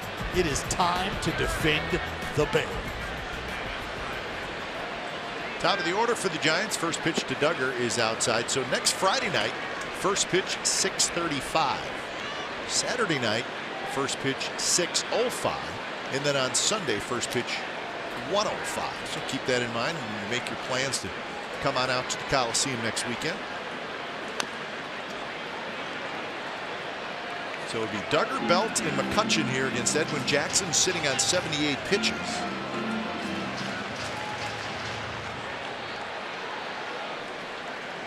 Duggar doubled in the fourth, leading off, and then he scored on the ball. Yeah, Jackson, you saw the cleat on his left foot get caught, stumbled, free pass. And you could see the anger on Edwin's face after that. He seemingly attacked this lineup ever since.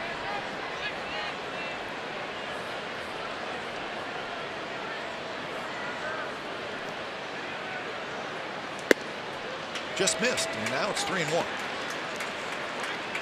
Chapman was in even with the bag, but now with the count 3-1, he backs up 3 or 4 steps. Simeon shifted over towards second base. Outfield pretty straight away.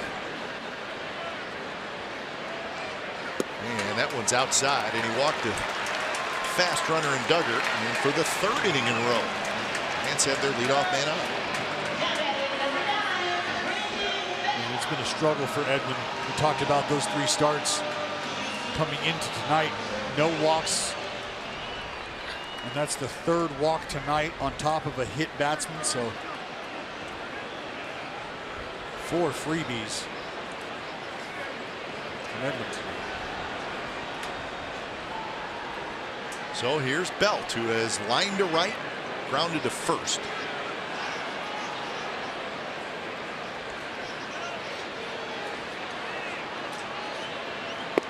Belt swings over top.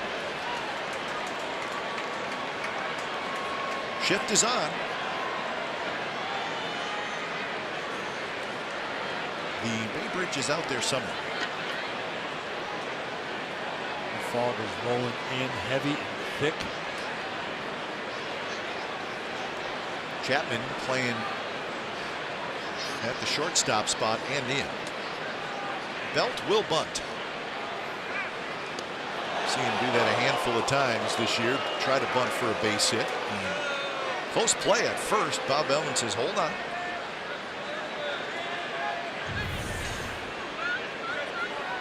You could see Duggar might have been looking. That was close. Wilson carrying in, asking him, hey, you might want to check that. Was there a little step towards second base? Just a bit. Maybe. He's leaning. You mentioned the speed of Duggar.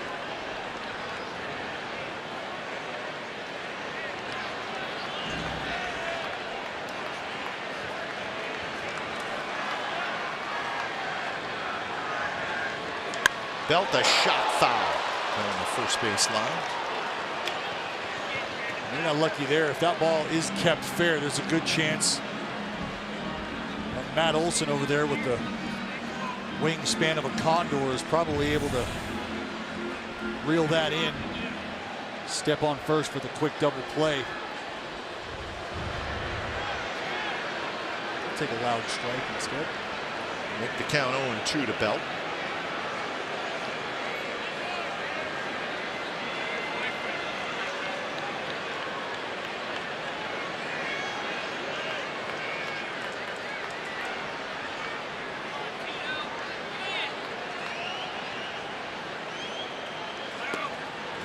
Blocks it.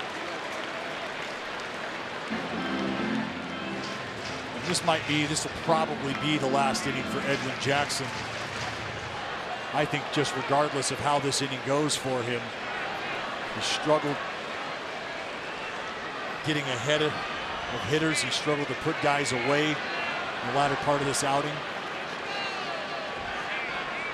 Yeah, he retired the first 9, but since then he's been in the stretch a lot. Well, and Kite, to that point, he did retire the first 9 hitters, but it wasn't extremely smooth sailing. There was a couple hard hit balls, some 3-ball counts. And he was able to navigate through the lack of command, and that seems to be what has kind of taken over the outing.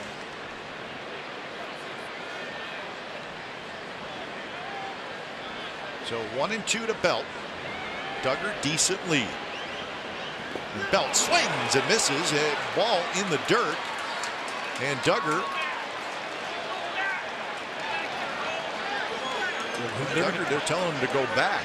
They're going to send Duggar back because on the way out of the box, Belt ended up kicking that ball, I believe, and that's what's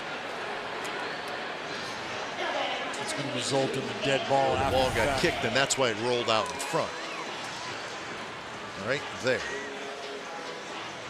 So, good call by the umpires, and that's the first strikeout for Edwin Jackson. And really a much-needed strikeout, and they caught a break here because now you've got 1 down. You've got speed on first, but a hard hit ground ball could be 2. Instead of staring at Duggar on second, maybe only 1 out, you've got the opportunity to get out of this thing with 1 pitch. McCutcheon, check swing, fouls it. McCutcheon has grounded into the most double plays on the Giants 10 times.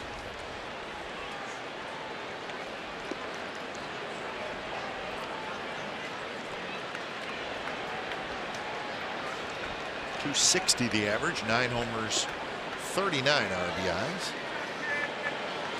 22 doubles and a couple of triples.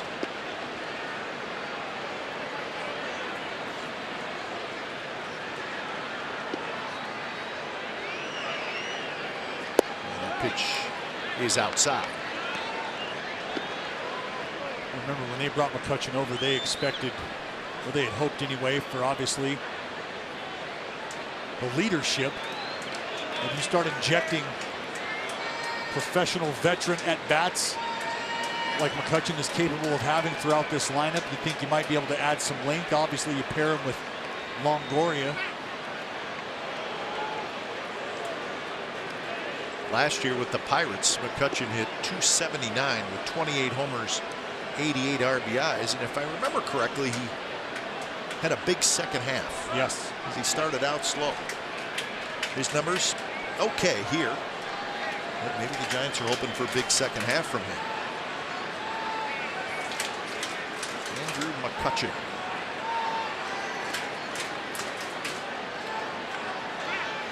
Duggar looks like he wants to go. Duggar is leaning heavily right now. That's why you're seeing the game within the game occur over at first base between Edwin Jackson and Steven Duggar.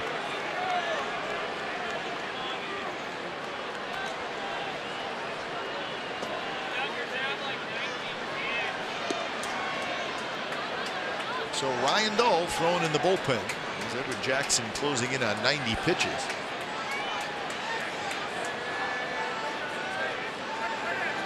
That's low. Duggar thought about thinking about second. So left leg contusion for Jed Lowry. That's about what we thought. Lower leg. Yep. Lower body injury. So hopefully it's just precautionary and maybe we can get him back in the lineup this weekend. He looked like he was moving around okay after the fact. And that's why I feel like it might be just precautionary. Throw again is Jackson keeping a close eye on Duggar. And I think what we're seeing is if you watch Duggar over at first base as he's getting his lead, there's some shuffling of the feet.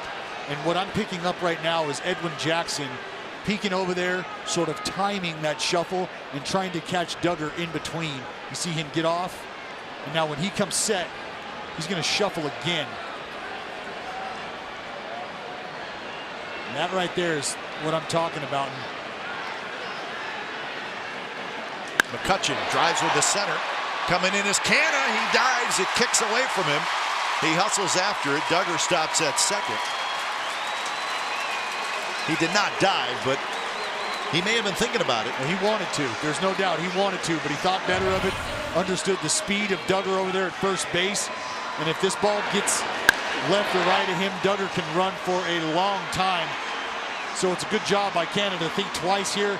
Knock this down, keep it in front. You keep Duggar at second base instead of going first to third with a big kick. Well, he made a good play. If that ball goes by him, it's a full disaster. It's not good. Xfinity X1 customers say, show me the Oakland A's in your X1 voice remote and get live stats on your TV. Change the way you experience TV with Xfinity X1. So, really, Dallas, for the third inning in a row, Edwin Jackson weaving his way through traffic. Has not been a comfortable last couple innings for Edwin. Very laborious, to say the least. But this is where you tap into that veteran grit. So here he's going to face Crawford. Posey is the on-deck hitter. Duggar at second, McCutchen at first, so good speed on the bases.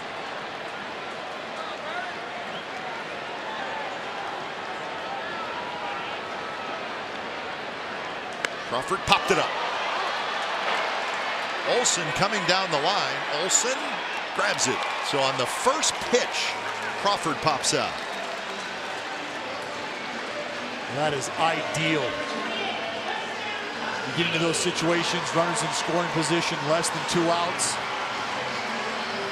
You're thinking ground ball, you're thinking punch out, pop up. You'll take any one of them. And for Edwin, one pitch, weak contact, weak pop up. He's a pretty good hitter. He'll take it. So 2 outs. Now Jackson has to get Posey, who is grounded out and hit a fly ball to left field.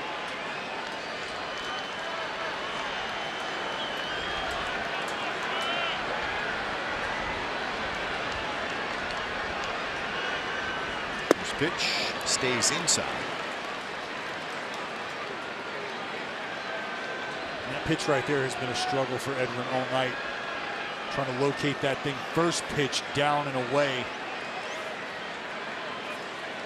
I've seen this ball back up a few times. This is a testament to Edwin Jackson, not featuring his best stuff, his best command, but is grinding out.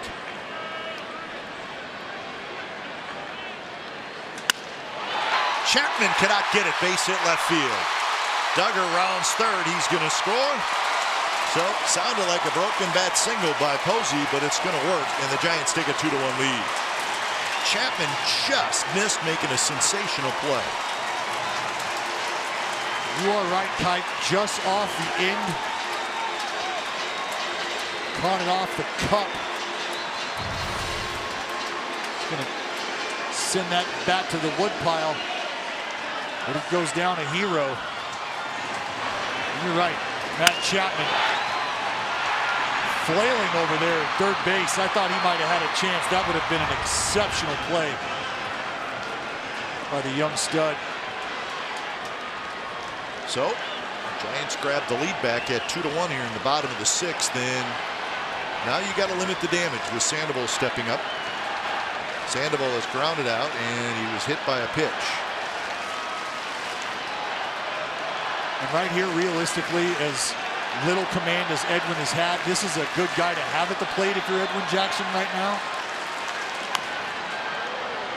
For that reason right there, Kipe, he's going to be aggressive. Not afraid to chase something out of the zone, but look at this. Oh. So close. Well, if he doesn't get it, nobody's going to get it.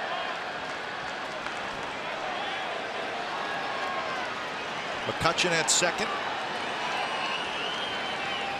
Posey at first. Outfield shifted toward left center.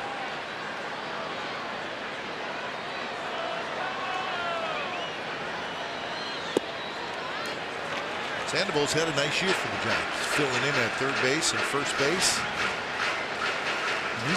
He's got it pretty good right now. He's got one team over there on the East Coast paying his way, paying his meal ticket. He's making $19 million this year and next year from the Red Sox. And he gets to play where he's most comfortable. It's a beautiful thing.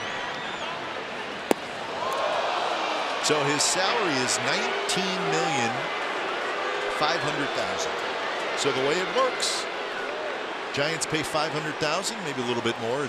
They pay him the minimum, and the balance is paid by the Red Sox. Thank you, Boston. And I think he's a prime example of somebody who's comfortable in his own skin, but definitely could benefit from having a comfortable environment as well, and that's what San Francisco has provided him.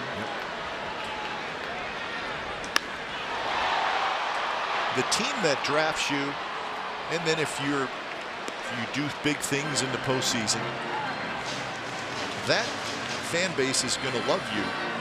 And Sandoval is a good player. He's not a perfect player by any stretch, but that fan base will love you and they'll love your warts, right? Absolutely. But when you sign a $95 million contract,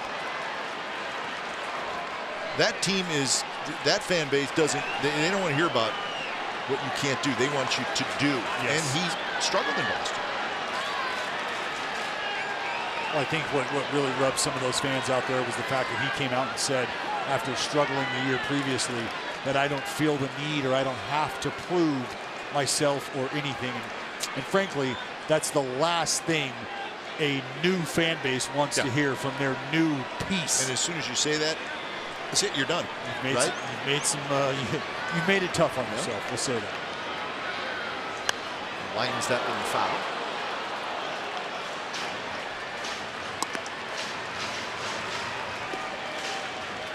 But the fact that Longoria is hurt, and he's been hurt for a while.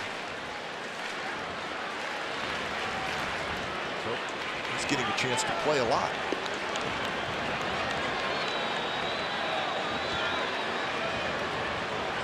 Battling Edwin Jackson. 2 on, 2 out, a run in.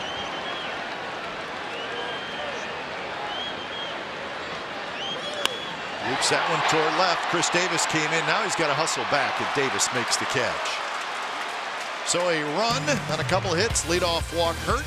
2-1 after 6.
By Roaring Camp Railroads.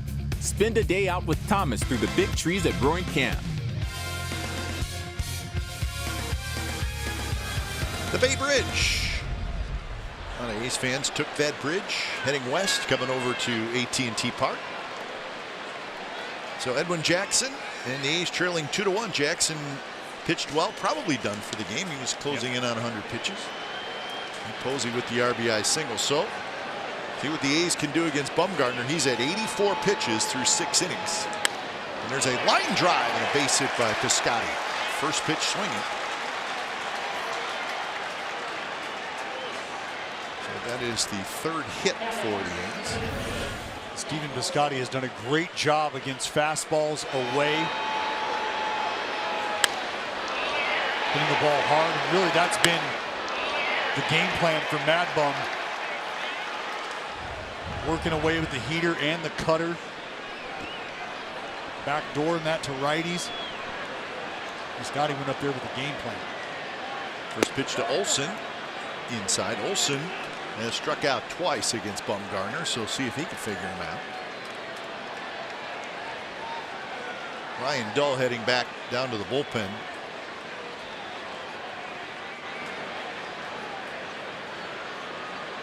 Chapman to foul. And that pitch a little bit outside. 2-0.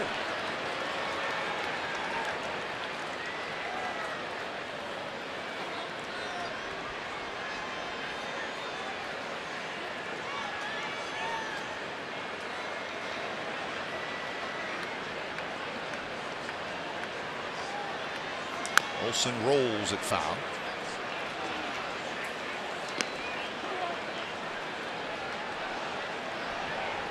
Think about it, Dallas, with the All-Star break coming up. Bruce Bochy may let Bumgarner go a little bit longer. Yeah. And it would not surprise me at all if he pitches next Friday night at the Coliseum. Oh, no doubt about it. And if he did do that, it would still be 6 days off. I mean, he is a stallion in every sense of the word and phrasing. So there's no doubt that Bruce Bochy, if there's anybody that has the ability to extend their own leash or talk their way into some more slack, it's the man on the mound right now. And the 100 pitch mark is really just a number for Madison Bumgarner. They're not afraid to let him go beyond. And the A's need to force him into a high stress inning. He really hasn't had one of those just yet. Maybe now. The count is 3-2.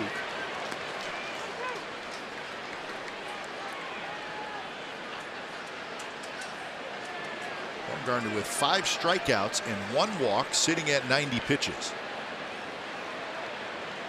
And he's eclipsed the century mark 4 out of the 7 starts he's made this year. Bumgarner looks and delivers. It's a pop-up, and it'll be foul. Final from Coors Field, the Rockies beat the Seattle Mariners 10-7, so that's good news for the A's. The Mariners have lost 6 out of 9, so if the A's could come back and win this game, they could cut the deficit to 4 behind Seattle. How about that? Well, you love that. But unfortunately, right now, the A's are not in a position to make ground up. They trail here 2-1.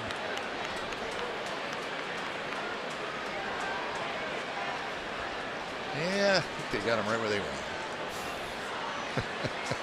Late innings have been owned by the A's this year, man. And this mound meeting right here is more of a breather for Mad Bum. 3-2. Looking to get on the same page, confirm this next pitch selection. Scotty not running, and the ball's popped up. Posey turns around, coming back, and it'll be into the seats.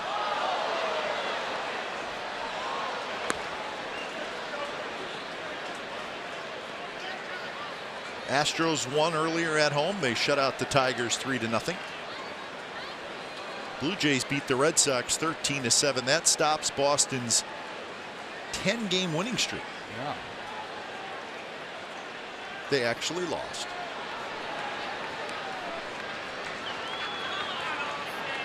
(3-2). Big pitch here. And Olson takes a little bit low. He walked him.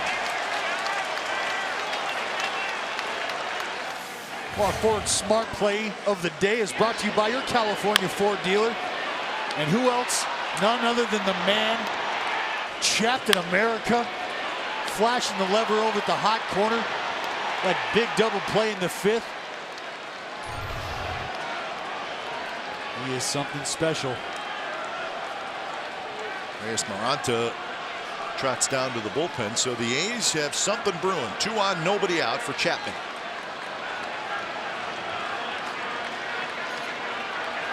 First pitch, a little bit low. Chapman, clutch hit yesterday in Houston. Oh, wasn't it though? And again, he gets that pitch over to the heart of the plate. Brings around KD, a big double. Him and Canna. That double there tied the ball game for the green and gold. And now, if I'm Matt Chapman here in this AB, Kai, based on what I've seen out of Bumgarner, I've got to look for a pitch out over the plate, something up. I don't know if he's going to try to challenge me inside. If he's going to challenge Chapman in, I believe it's going to be with a cutter. It's going to be for a ball. He's kept the ball down tonight pretty well. He's done a good job of keeping the ball down, so that's why I want to have. I'd like to see Chapman. You got to try to see something up, and if you get it, you've got to be ready to go.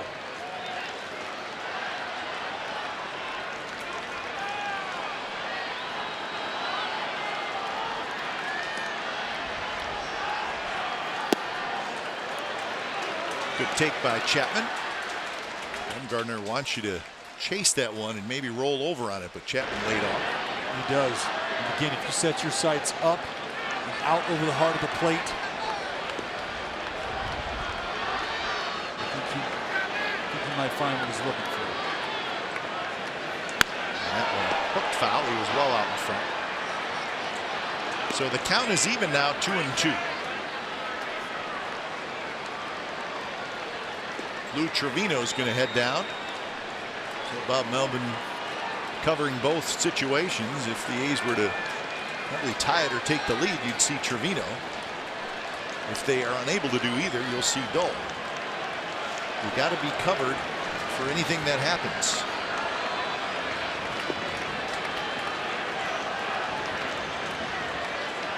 Two-two pitch, just a bit outside, and now it's 3-2. This is a heck of a take here by Chapman. Be able to lay off that backdoor cutter.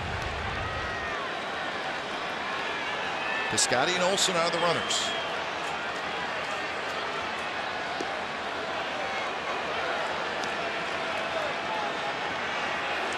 Foul right side.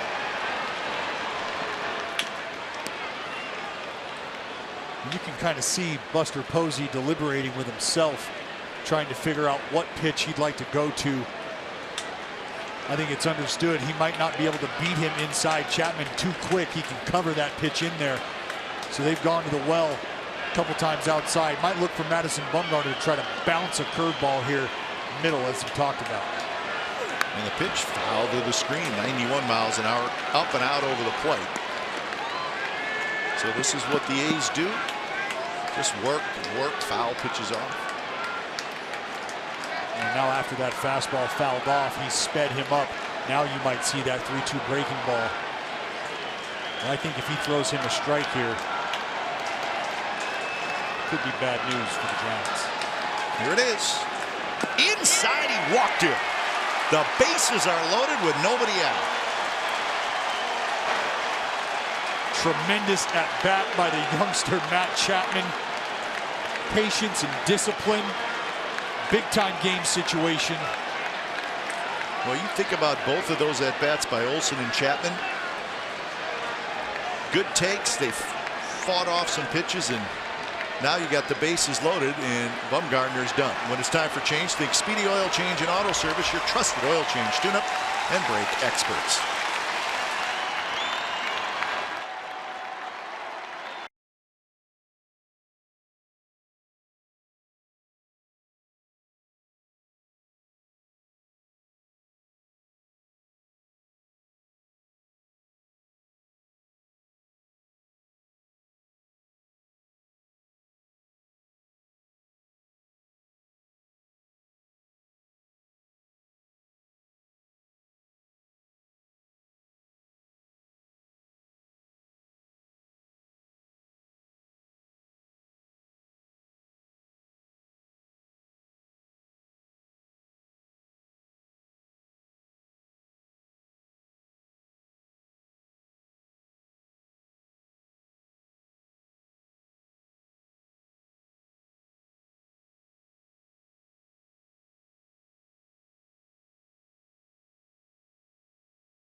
today. So it's a 2-1 Giants lead, but man, the A's are in business. They got the bases loaded and nobody out, and watch Madison Bumgarner. This is an unhappy camper. I'd get out of his way if I were anybody in that dugout. It's a solid snap. Yep. So Reyes Maranta, hard-throwing right-hander, comes in to face Pinder. And a slider on the inside corner. Pinder with a home run in the 5th.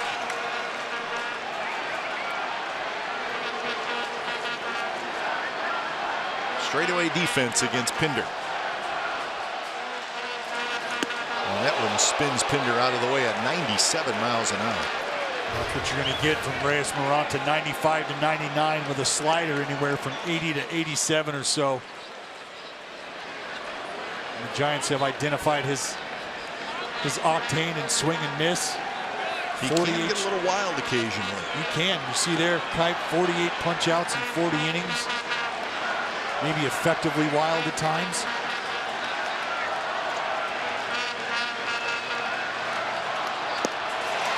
Slider, and Pinder missed it. Go back to the 5th inning here. Take a look at the slider off the homer off the bat of Chad Pinder. The big bop out to left center. So 1-2. Maranta kicks and deals. Foul back. Another slider. And again, Pinder, it's a good pitch. Fouled it back. Good pitcher's pitch. Continue to fight. Continue to battle. Chad hasn't had a ton of success with guys in scoring position. Only 167. Piscotty, Olsen, Chapman are your runners. Golden opportunity for the A's.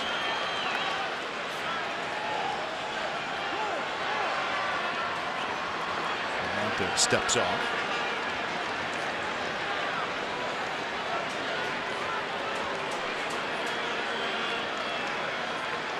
Now he's ready. And that one, close pitch. 98. A little bit off the plate.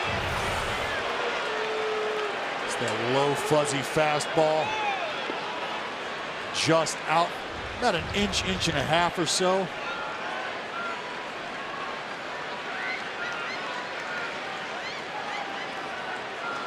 See if Chad Pinder can't stick on one of these sliders. Oh, got a fastball again at 98.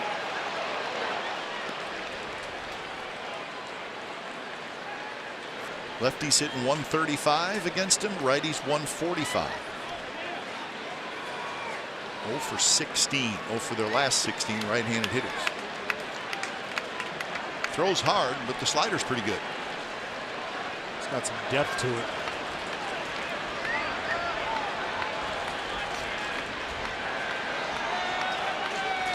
And he got it.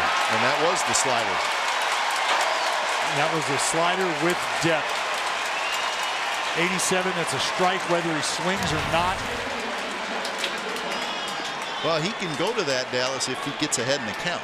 Well, that's the key, is you get ahead in the count. And what we saw him do when he came in, first pitch he threw was a slider for a strike. And I talk a lot about the 3 things that you have to do coming in out of the bullpen, especially late in the ball game. You've got to spin your breaking ball for strikes. You've got to be able to field your position and control the running game. First pitch to Lucroy. Fouled straight back with a 97-mile-an-hour fastball. So a good swing by Lucroy.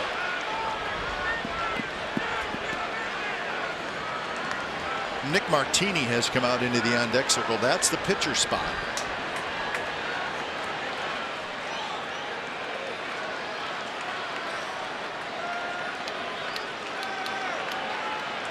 Slider, strike 2.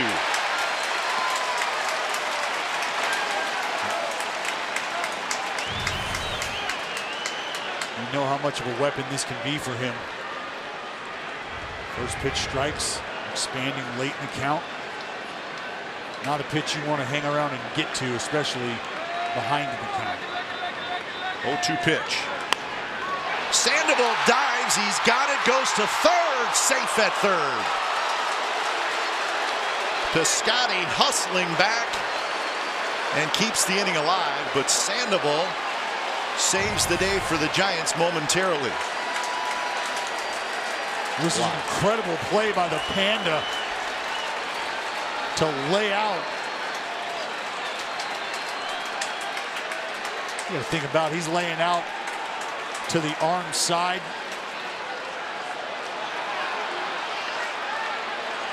This is a good job by Piscotti to get back, scrambling. There's a good chance that's a bases clearing double if the Panda does not corral that. So here's Nick Martini, bases loaded, 2 outs. Martini, a huge hit yesterday in Houston. Can he do it again?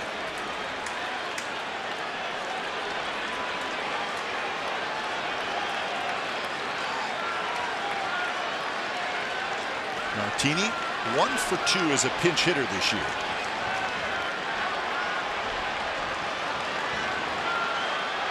First pitch blocked by Posey. This was the big hit for Martini yesterday. This was the base hit, but he did have 3 hits yesterday. Beats that one out. That was the big one right there. Yes, it was, and that's the name of his game. If he can get on base, you know what he can do as far as speed goes. He can move around. Checks his swing, and he did not go, and now it's 2-0. So now he has forced Moranta to throw a strike, and that changes the whole at bat.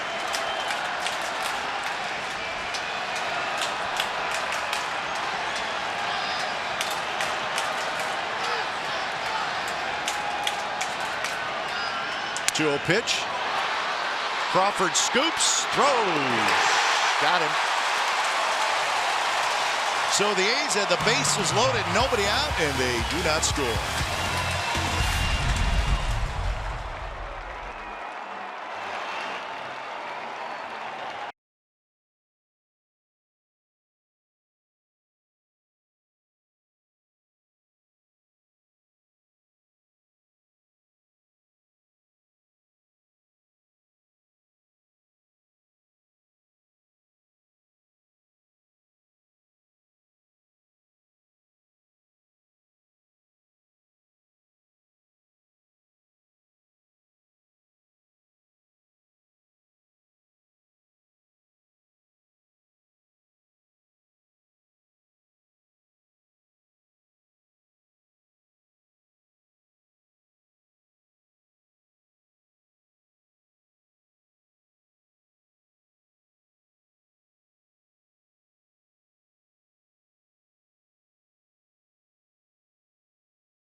Going to be back in the Bay, back in Oakland, and you should too.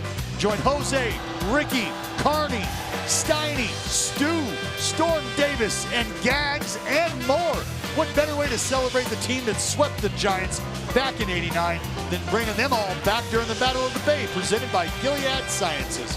Grab your tickets at athletics.com/battle for the middle of the game series, Saturday, July 21st at 6:05.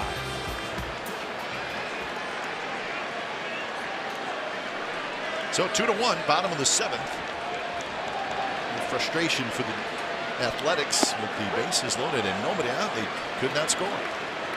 It's time for change. Think Speedy Oil Change and Auto Service, your trusted oil change, tune-up, and brake expert. So Dalt comes in for his 20th appearance.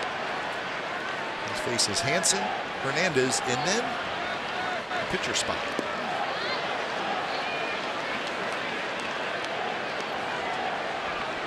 Faring a little better against the lefties, 227 as opposed to the righties. Hitting heavy 304. Sam Dyson starts to throw. Drive to center, and that's going to get down for a hit. So Alan Hansen with a leadoff single. I got that 4 innings in a row. Leadoff man has been aboard. Yep. We'd like to limit as much traffic on the base path as possible, as early as possible. Hansen just gets a pitch up he can handle. You've got to be careful here with Hansen, a guy who likes to show that speed off. Hunter Pence has come out into the on-deck circle.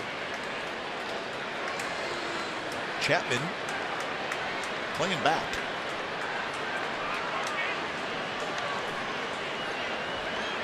Gorkis shows bunt, and he takes a strike. He pulls the bat back. That was not actually a, or at least it didn't look like a sacrifice bunt attempt. Oh no, no, he's looking to sneak attack. He's looking to take that right down the third base line. It's Jeremy Blashu's up again. Prep, I know you mentioned that Chapman's back. Just took a couple steps in pre-pitch. Well, now it's 0-2. That'll allow him to back up in range.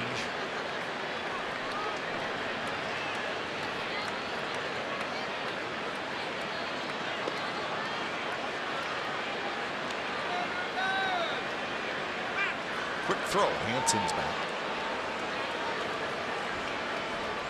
Hansen has 4 steals. He has not been thrown out.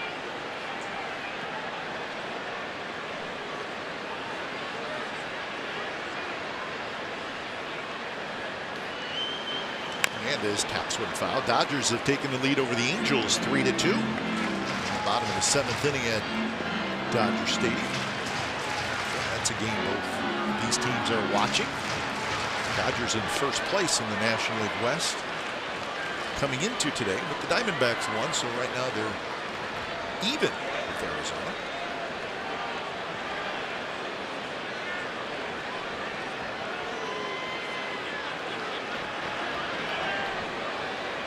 Pitch blocked by him. National League West has been sort of a division so far where nobody really wants to grab it and take off with it. That's right. 4 out of the 5 teams are separated by 3 games max. Remember last year the Dodgers ended up winning it and they just took off. Yeah. And then they went on an unbelievable stretch for a couple of months. And I think that's what people expected with the return of Kershaw. They expected that early in the year, some separation. I think they expected that. And they still could do that, although it is almost the All-Star break at this point. Right. Somebody could still go off on a run. Casilla warming up. As we told you earlier, the Mariners have lost. So an opportunity presenting itself to the A's to pick up a game on the 2nd place Seattle Mariners. They can bear down and scratch a few across. Late innings here.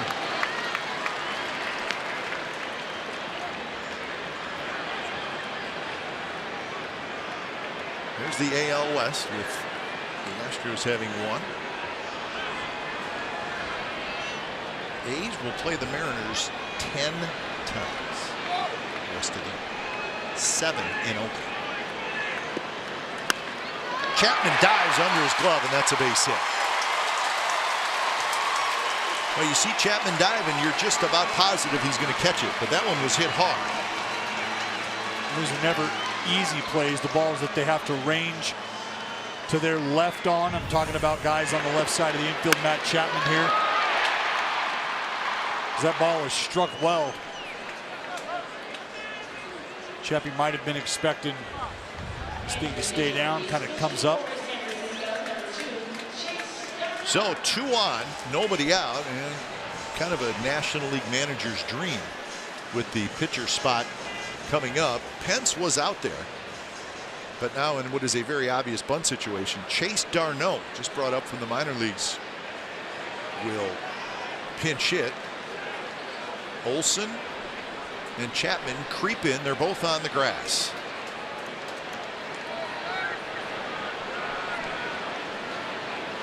And he pulls the back, and the pitch is called the ball. So you see the play that was on Dallas with Chapman obviously charging in. Marcus Semien going over to cover third. The wheel. It's the old wheel play. Sometimes you may give the play where the third baseman actually stays at third, and it's the pitcher's responsibility to cover the whole third base line, right? Yes. That's a difficult play for a pitcher. Right, and there are pickoffs that you run off that. You'll have the third baseman crash, and that's what the runner at second might be looking for, as the catcher sees just a window of opportunity between that runner and shortstop. He'll give you a glove flash. That's when the pitcher pivots and turns, makes a strong, accurate throw to second base, and you got yourself a pickoff. That's interesting. So you're saying the runner is looking at Chapman. He sees Chapman charging. He's thinking, well, that means the shortstop, he's going to third to cover. Right. So you've got to instead you try to pick him off. That's exactly what happens, because Chapman will obviously have time after he breaks to get back to third. Should that runner get a little greedy, and at that point in time as the pitcher, you just step off and walk your way over to third base and get out of it and let the athlete take care of it. Right, now the count 2-0. Darno was swinging, and it's 3-0. So he did not show bunt that time. And now Dole has worked himself into some trouble with 2 on, nobody out, and the top of the order up next.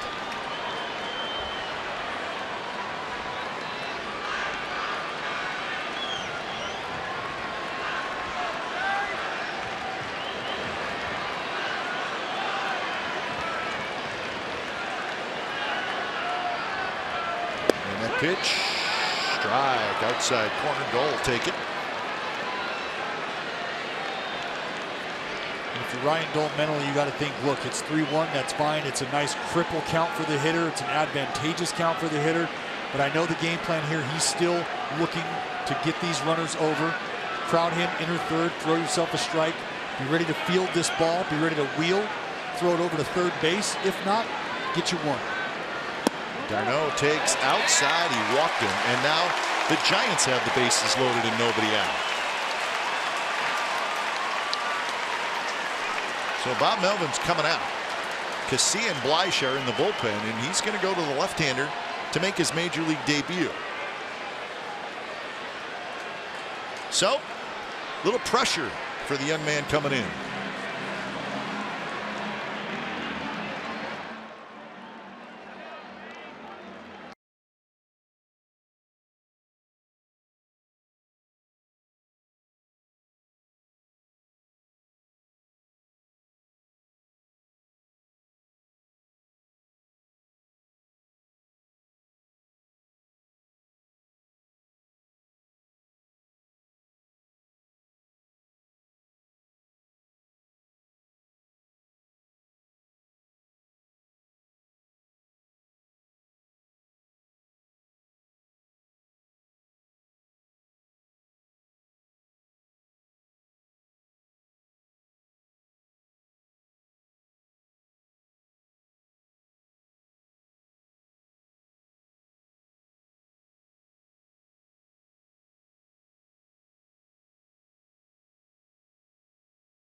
Designed for the grind that comes through every time.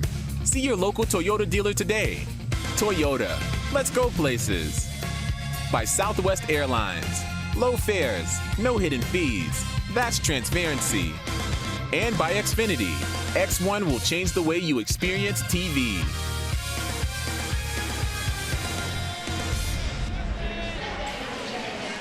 Well, we had an interesting little interaction here between Blyche and Lucroy during the pitching change. You can see them kind of chopping it up, trying to get on the same page. Hi, I'm Jeremy. Jeremy, Jonathan, good to meet you. I'm going to be your catcher today. What's your name? 1, 2, 3, wiggle.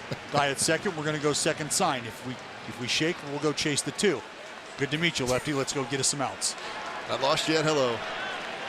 Jeremy Blyche making his major league debut at the age of 31. Sure. Base is loaded, nobody out, and he's going to face Duggar.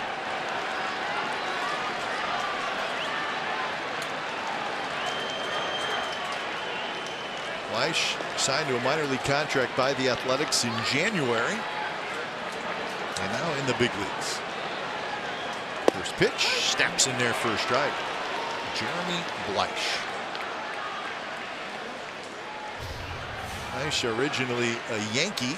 He's been in the minor league since 2008, so he has made the long haul. 27 games in AAA.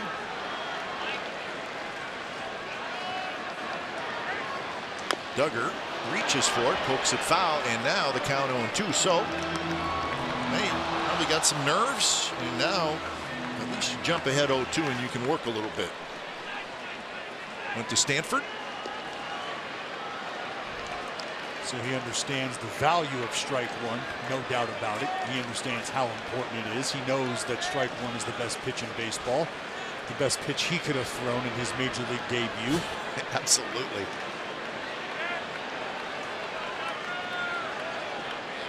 Oh, 2 pitch, line to right. That's going to be a base hit. It's going to go all the way to the wall. Hansen scores, Hernandez scores, and they're going to hold up Darno, and Duggar with his second double, and that makes it a 4-1 game, and that one hurt, especially on an 0-2 pitch. Well, Blyche goes with an 0-2 wrinkle, 0-2 curveball. He got ahead with 2 breaking balls, and he just leaves this one mixing over the middle. You can see Lucroy wanting it down and away. He had to reach back over across for a ball that never made it to him.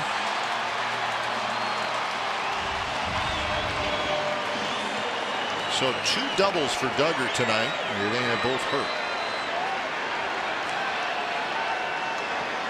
So now it's the heart of the order. Belt, McCutchen, Crawford. Infield comes in, and that hit Belt.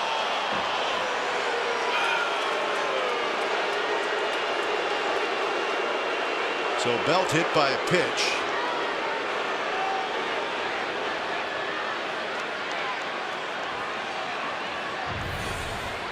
Bob Melvin's coming out.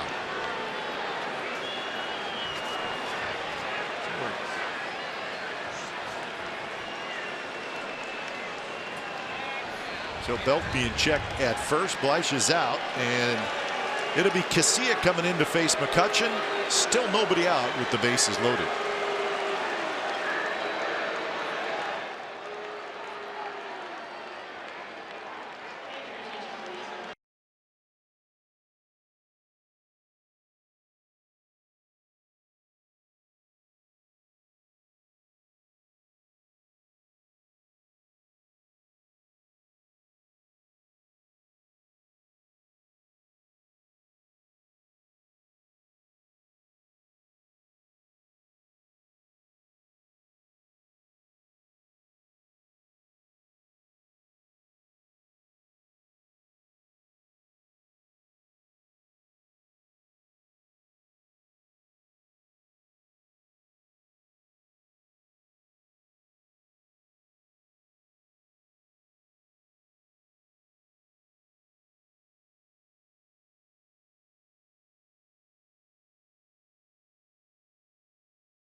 Produced or retransmitted in any form, and the accounts and descriptions of this game may not be disseminated without the express written consent of the Athletics Investment Group, LLC. So the Giants have added 2, and they got the bases loaded, nobody out. So Casilla comes in to face McCutchen. No record, 3.38 ERA for Santiago Casilla. First pitch to McCutchen, right up over his head with looked like a curveball.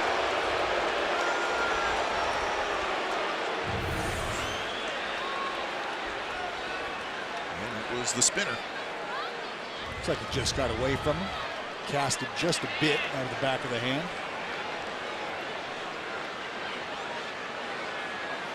Kerr at the bases loaded. 1 grand slam from McCutchen. Tonight he's got a single and a walk, 1 for 2. And that one is strikes. A good pitch there by Casilla. And that's usually what you'll see anytime you see a pitcher miss that badly with one pitcher. It's a good chance they'll double it up, come back, because the odds of you throwing a worse pitch are not very good. You're probably going to hone that back in, as you saw there.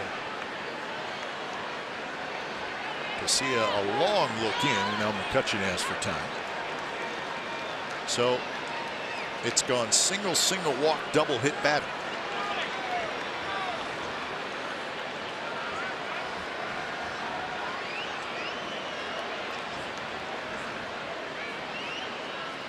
McCutchen takes another strike right on the outside corner. Well, McCutchen now behind in the count, 1-2. Dog's been here since about the 3rd inning. It's not going to go away. It's the Bay Area's air conditioning. Infield in for the A's.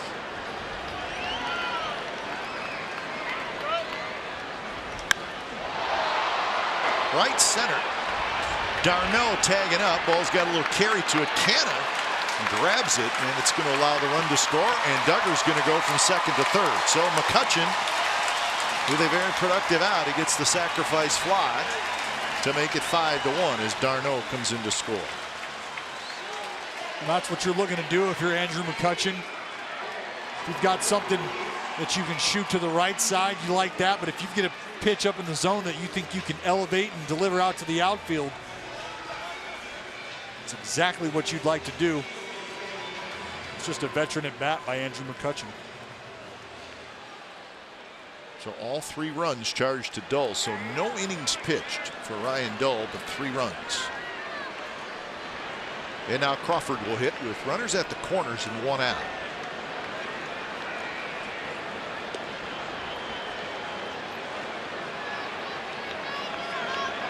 It sounds crazy, but the way the A's have been in the late innings, you got to try to prevent every run to score, right? I mean, yes.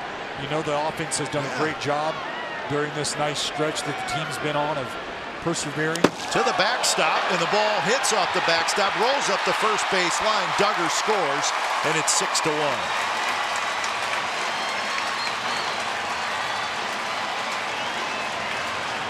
That one was not close, but it ricocheted right back off that wall. But unfortunately for the A's, it ricocheted up the first base line. And you can see this pitch just take off here.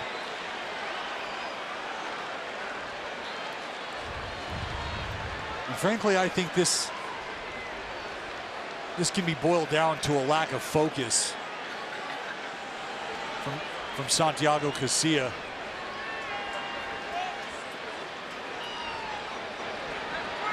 So 1-0 the count as Crawford just stood by and watched Duggar come sprinting home.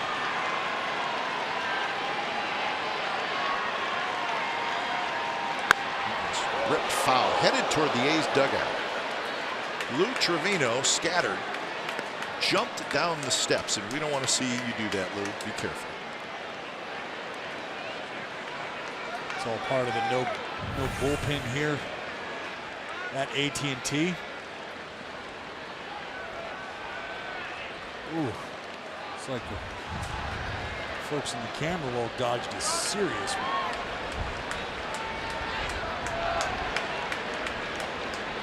Crawford takes a strike outside corner.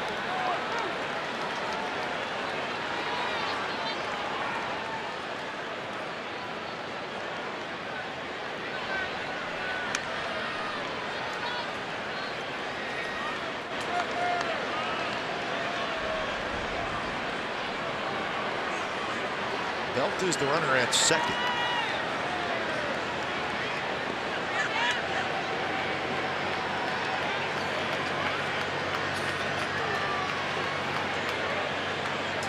Broken bat, slowly hit. Nobody's covering first. Olsen has to dive for the bag, and he's out. Casilla did not go over to cover first. Crawford dove for the bag, but Olsen got there just ahead of him for the put out. Casilla might have had his progress towards first impeded by the bat.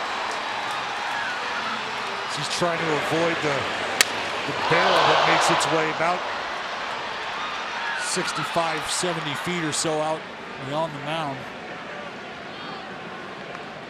Good effort by both guys and a close play at first. 2 outs now with Belt over at third. Dyson still warming up. He's been down there. He's throwing a complete game down. Good chance he's hot.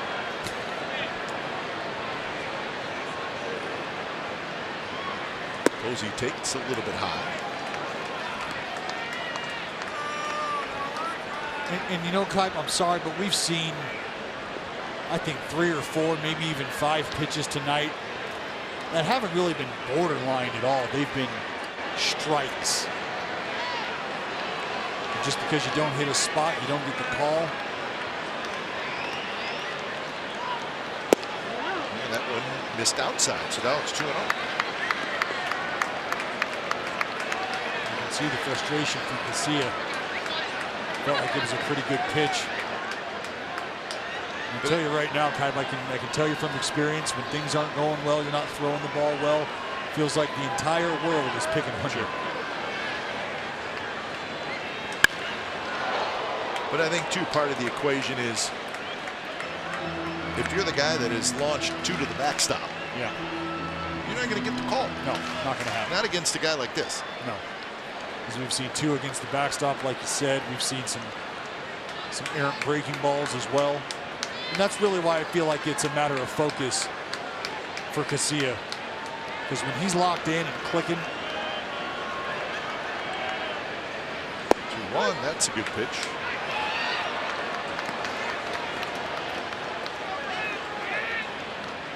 See, that's it. Is that a little cutter from him at 89? Maybe. Casilla started his career with the A's 6 years, then here in San Francisco for 7, and now back with the A's for his second stint. There's a shot fair down the third baseline past the Giants bullpen. So Belt comes in to score. Posey's got another RBI hit.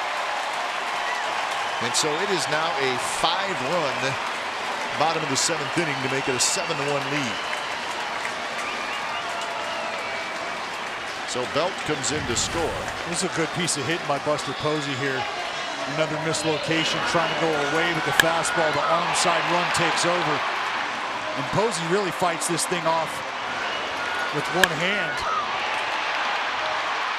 He's able to get barrel to the ball on the inside part of the plate. That ball chased him in probably 3.5 inches or so. And Buster's still able to do a great job of pulling those hands in. So now the 9th man to bat, and it's Pablo Sandoval. And he takes a strike.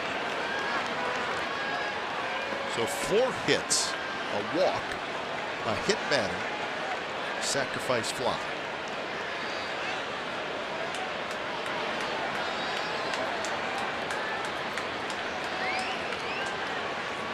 Sandoval fouls it on the high fastball. So 0-2.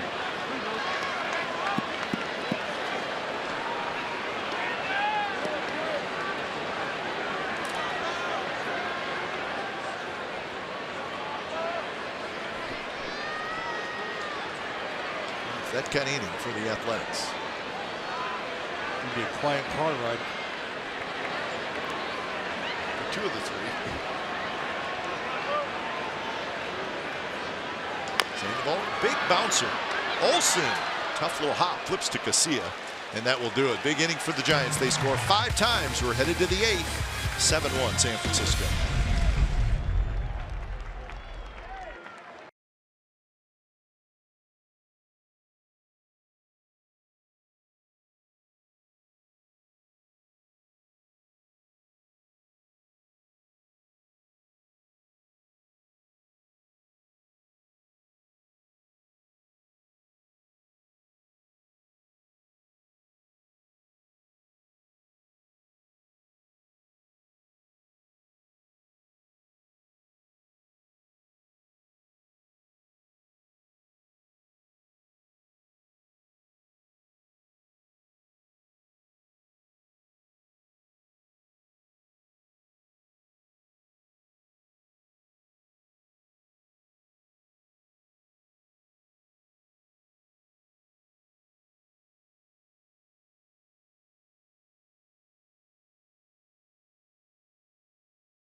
Trophy, local artists along with NBC Sports and the Oakland A's are featuring works dedicated to the fiercest rivalry in the Bay. The Battle of the Bay Art Show, July 20th through the 22nd at the Oakland Coliseum.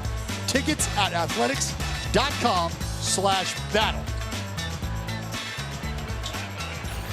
So it is the top of the 8th inning. Giants now with a 7-1 lead. Now it's time for change. Think Speedy Oil Change and Auto Service, your trusted oil change, tune-up and brake experts. It's the veteran Sam Dyson trying to kind of resurrect his career here in San Francisco. He was the closer for the Rangers for a year, and he did a pretty good job. He was very good. I mean, he's got power, sinker stuff. I mean, borderline sinker. Absolutely. And just couldn't figure it out. Balls up in the zone kind of reminded me of the struggles that we saw Jim Johnson encounter. Chase Darno stays in the game. He's at third. So Darno will hit in the 9th spot. Sandoval is out, so the pitcher spot is the 6th spot. Crawford backs up to get a better hop. Strong arm. Got it. Simeon's out. Yeah. So Dyson last year, he starts the year as the closer for the Rangers, and he's awful. And it was so bad that the Rangers said, "We're releasing you. We got to let you go." Giants having a horrible year, so we'll take a chance on the guy, and he's actually pitched fairly well for them. You think about if you're able to bottle his stuff, you've got a good shot at some back end depth. And he's got a specialty. Oh, the sinker. You that's know what right. I mean? Right. It is a power sinker. And he's just showed it off twice. Crawford's got it. Quick throw, 2 outs. Well, tomorrow, one of the top scorers in MLS, Danny Houston, leads the Quakes against the Montreal Impact. Coverage begins at 4:30. Also streaming live on the NBC Sports app. The home of the authentic Quakes fan is NBC Sports California. So that's tomorrow at 4:30. We got baseball for you at 7:05.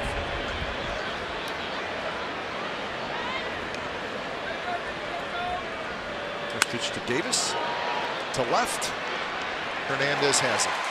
That's a 4-pitch inning, folks. And the A's go quietly in the top of the 8th.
To dealers, 1-3-1 for the A's, 7-8-0 for the Giants. It was the 5-run 7th inning and has stretched this game out.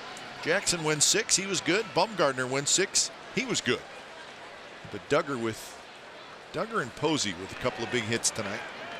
And as we just talked about in the break, Dallas, the play of the game was Sandoval's diving play on Lucroy.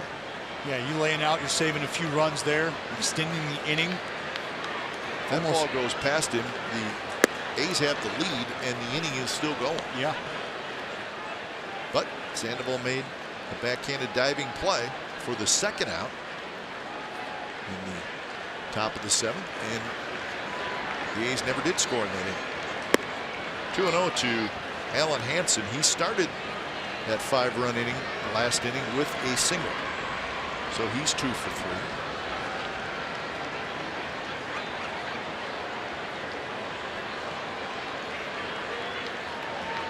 Marquise Hernandez will be next, and then Chase Darno. And the Giants bullpen is quiet, so with Dyson only throwing 4 pitches in the top of the 8th inning, he may go back out there for the night. No question about it. 4 pitches. Just like a warm-up inning. Olsen, tough little hop. Casilla hustling over, and he just gets there in time. Beats the speedy Alan Hansen. Matt Olson has done a tremendous job this evening. Yeah, he's made some tough play. This is not an easy play. No, it's not. This isn't an easy play. He's ranging to his backhand side. Has to be able to turn and gain some ground and make a nice feed over to Casilla, who's doing his job, covering first. When you've got a guy like Ole who can range over there at first base, the footwork, in my opinion, is second to none for a man his size. Regardless of his size, he can maneuver. So here's Gorkys Hernandez. Hernandez 1 for 3, single and a run scored. The attendance tonight 41,751. That's about the number we'll see for all 3 games here at AT Park.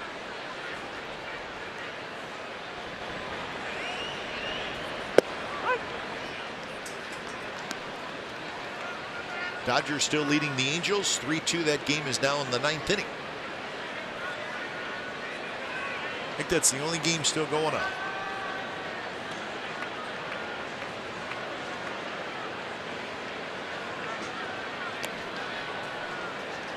Padres and Cubs are still playing.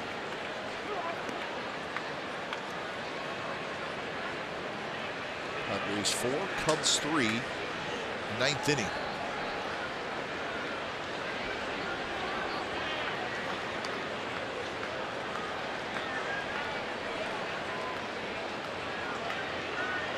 Swing and a miss. 93 miles an hour, but right down the middle.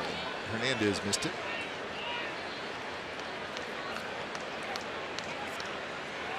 For Santiago Casilla, you want to use this opportunity here to flush the last inning and frankly try to get yourself right. Try to figure out here what you need to be able to do to focus, repeat. And that's something I always think about when I think about location and missing location is the focus there in repeating your mechanics. What is the mindset like?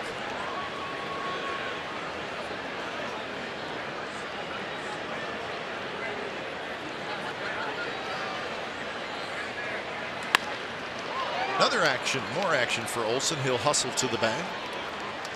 And that's 2 away here in the bottom of the 8th inning. And that'll bring up Chase Darno.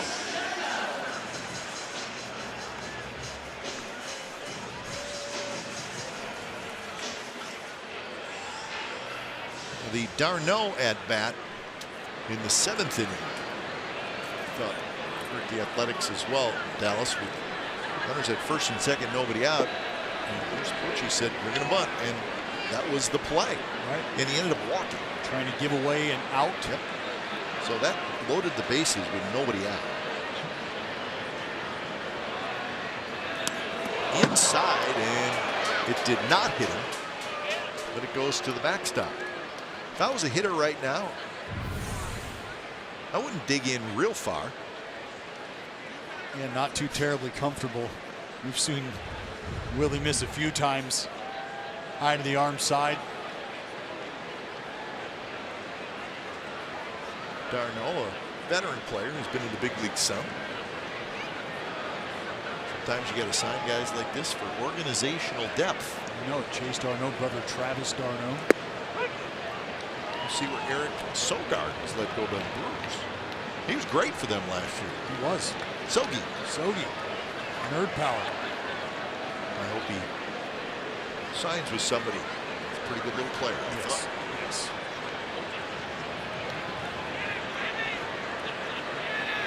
Play all over the infield for you.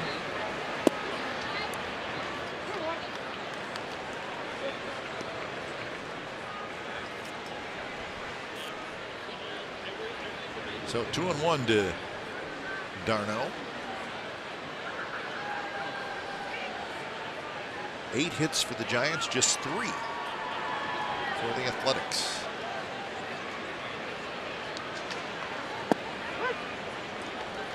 Edwin Jackson did not allow a hit through the first 3 innings. Well, I think the outing can really be boiled down for Edwin. Free passes. I mean, he pitched well. It's a good looking group right there. Wrong colors, but they're making a good effort. They are.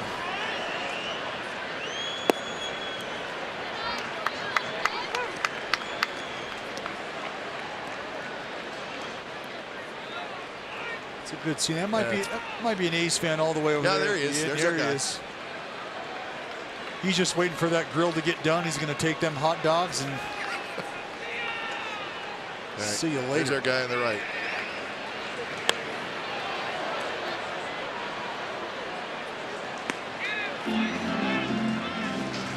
See, I'm not a nighttime water guy. No? Sort of creeps me out a little. I'm a big time night water. Really? That doesn't surprise me. Yeah, big time. Used to spend a lot of time out on the river by myself, fishing boat. Nothing but me and Madre Nature hanging out. They make TV shows about guys like you then. Just hanging out on the water at night. They got it going.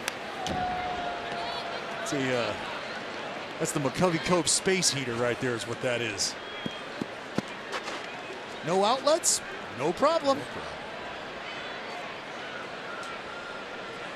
33 pitches for Santiago Casilla. And this is called taking one for the team. It is. Sometimes you got to do it. Bob Melvin does not want to use another reliever tonight. And he walked it.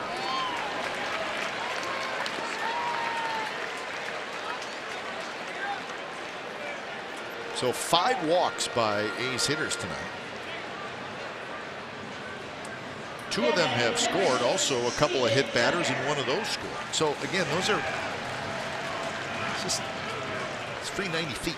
Well, it is, and it's unfortunate when you think about them scoring. And again, Edwin Jackson had done such a tremendous job coming into tonight. No free passes in his 3 starts prior. 3 walks tonight, a hit batter. But to your point, Kipe, you start giving teams opportunities to score, create traffic on the base path. It's never a good recipe. Well, that's the point too, and I think it's a good one because the Giants are not a great offensive team. But if you keep giving them opportunities, any team at some point something's going to happen. Well, you give a big league club extra outs or extra opportunities to score runs, the focus picks up. Well, even tonight, I mean, the Duggar has scored on a balk and a wild pitch.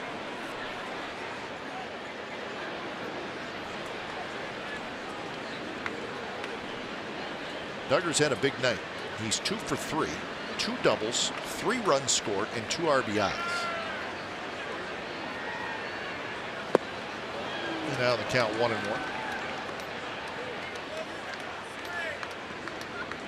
The Giants feel about Duggar kind of the same way the A's feel about Dustin Fowler. They think that he could be the answer in center field. They're excited about the future. They're excited about what he's shown thus far.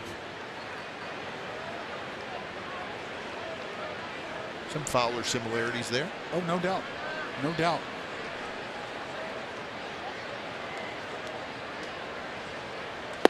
Good pitch there. Drops in first strike. And the count 1-2. You know, Kyle, this has been a hallmark of Santiago Casilla throughout his career. Having been a teammate with him, I'm very, very aware of how he likes to go about his business. But I think at some point in time, it becomes a detriment to not only your psyche and your mindset, but the guys behind you if you start working, continue to work very slowly. Yeah, I agree. He strikes out Duggar, and last shot for the A's with a lot of work to do.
Of the 9th inning. So Sam Dyson is indeed back out there. Through just 4 pitches in the 8th inning. So it's been Bumgarner, Moranta, and Dyson. Fairly economical for Dyson, I'd say. And he faces Piscotty, Olsen, and Chapman here in the 9th inning. First pitch. In there for a strike.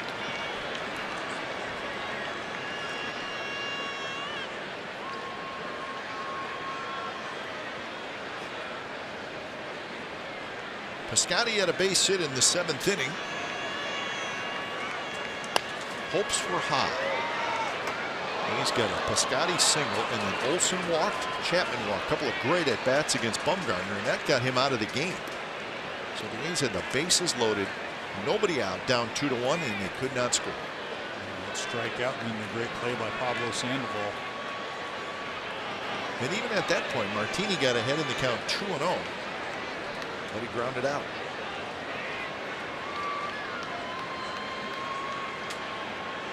To pitch, foul. Dodgers beat the Angels 3-2 final. Well, the Angels had runners at first and third and 1 out in the 9th inning. And he hit into a double play to end the game. So a frustrating season for the Angels continue. Angels now 14 games behind the Astros. A little bit off the plate. Obviously the terrible news with Richards going down. He'll have Tommy John surgery. Yeah, that's not good. The Angels no stranger to rotation injuries. Been 3 years in a row now. A little bit outside, so the count 2-2.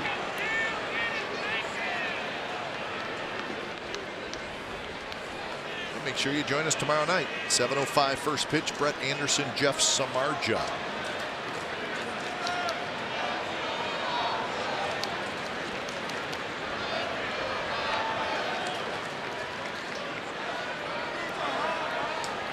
It's like Posey may have something in his eye.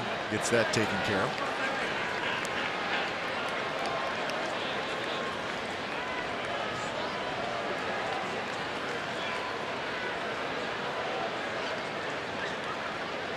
Dyson delivers, swing and a miss. Stuck him out, 94 miles an hour. So Anderson 1-2. Samardzija, a lot of time on the disabled list this year, so he really hasn't found his rhythm yet. Very high ERA. Samardzija went on. It can be tough, but he also can get knocked around. Well, he can get a little erratic as well with the fastball. A lot of movement, some run, some sink. We'll look forward to game 2 of the series.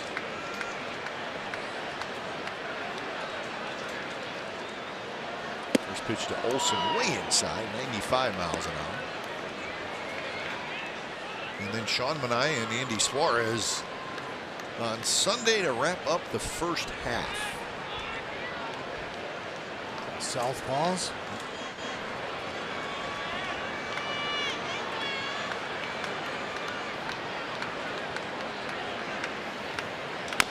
Both teams will then kind of realign their rotations starting next Friday night. That's the cool thing about the All-Star break. Not only the rest, but it gives you an opportunity to just reset everybody, whether it's roles in the bullpen, starting rotation. Got a good idea of how you want to get the second half started.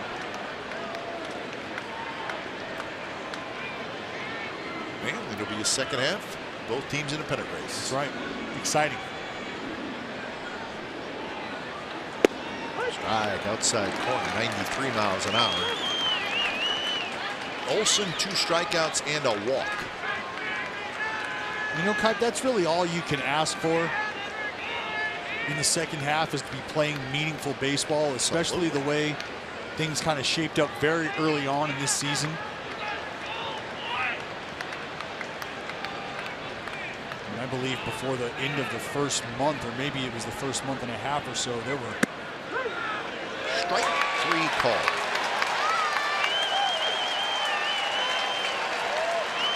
We're going to go to the Chrysler drive of the game, and that honor belongs to this man right here, Chad Pinder.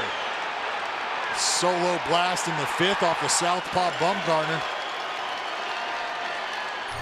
2 big hits for Chad Pinder. Followed it up. Big blast tonight. So Pinder will come out into the on-deck circle, maybe get a chance to hit again. See what Chapman does. First pitch, a little bit inside. But Dallas, both these teams used very good months of June to get where they're at. Yeah. The A's were 17-10. The Giants were 18-10.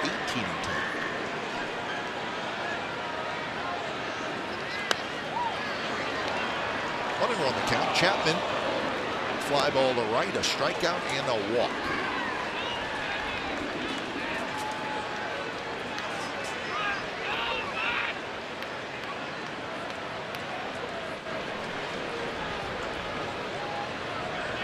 His last hit was Piscotty in his leadoff single in the 7th inning, and now the count 1-2.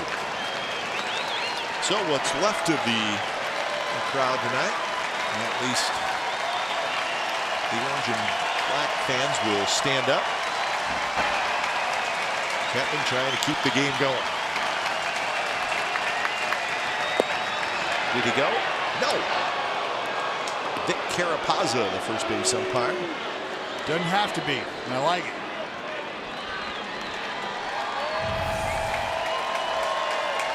You know, sometimes you can get baited into that call as an umpire. Crowd going. A little bit of a boat race here, 7-1.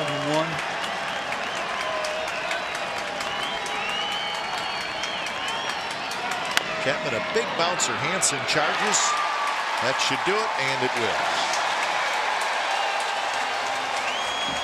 Well, a tight game, but it got away from the A's in the bottom of the 7th inning when the Giants scored 5 times. So Madison Bumgarner gets the win.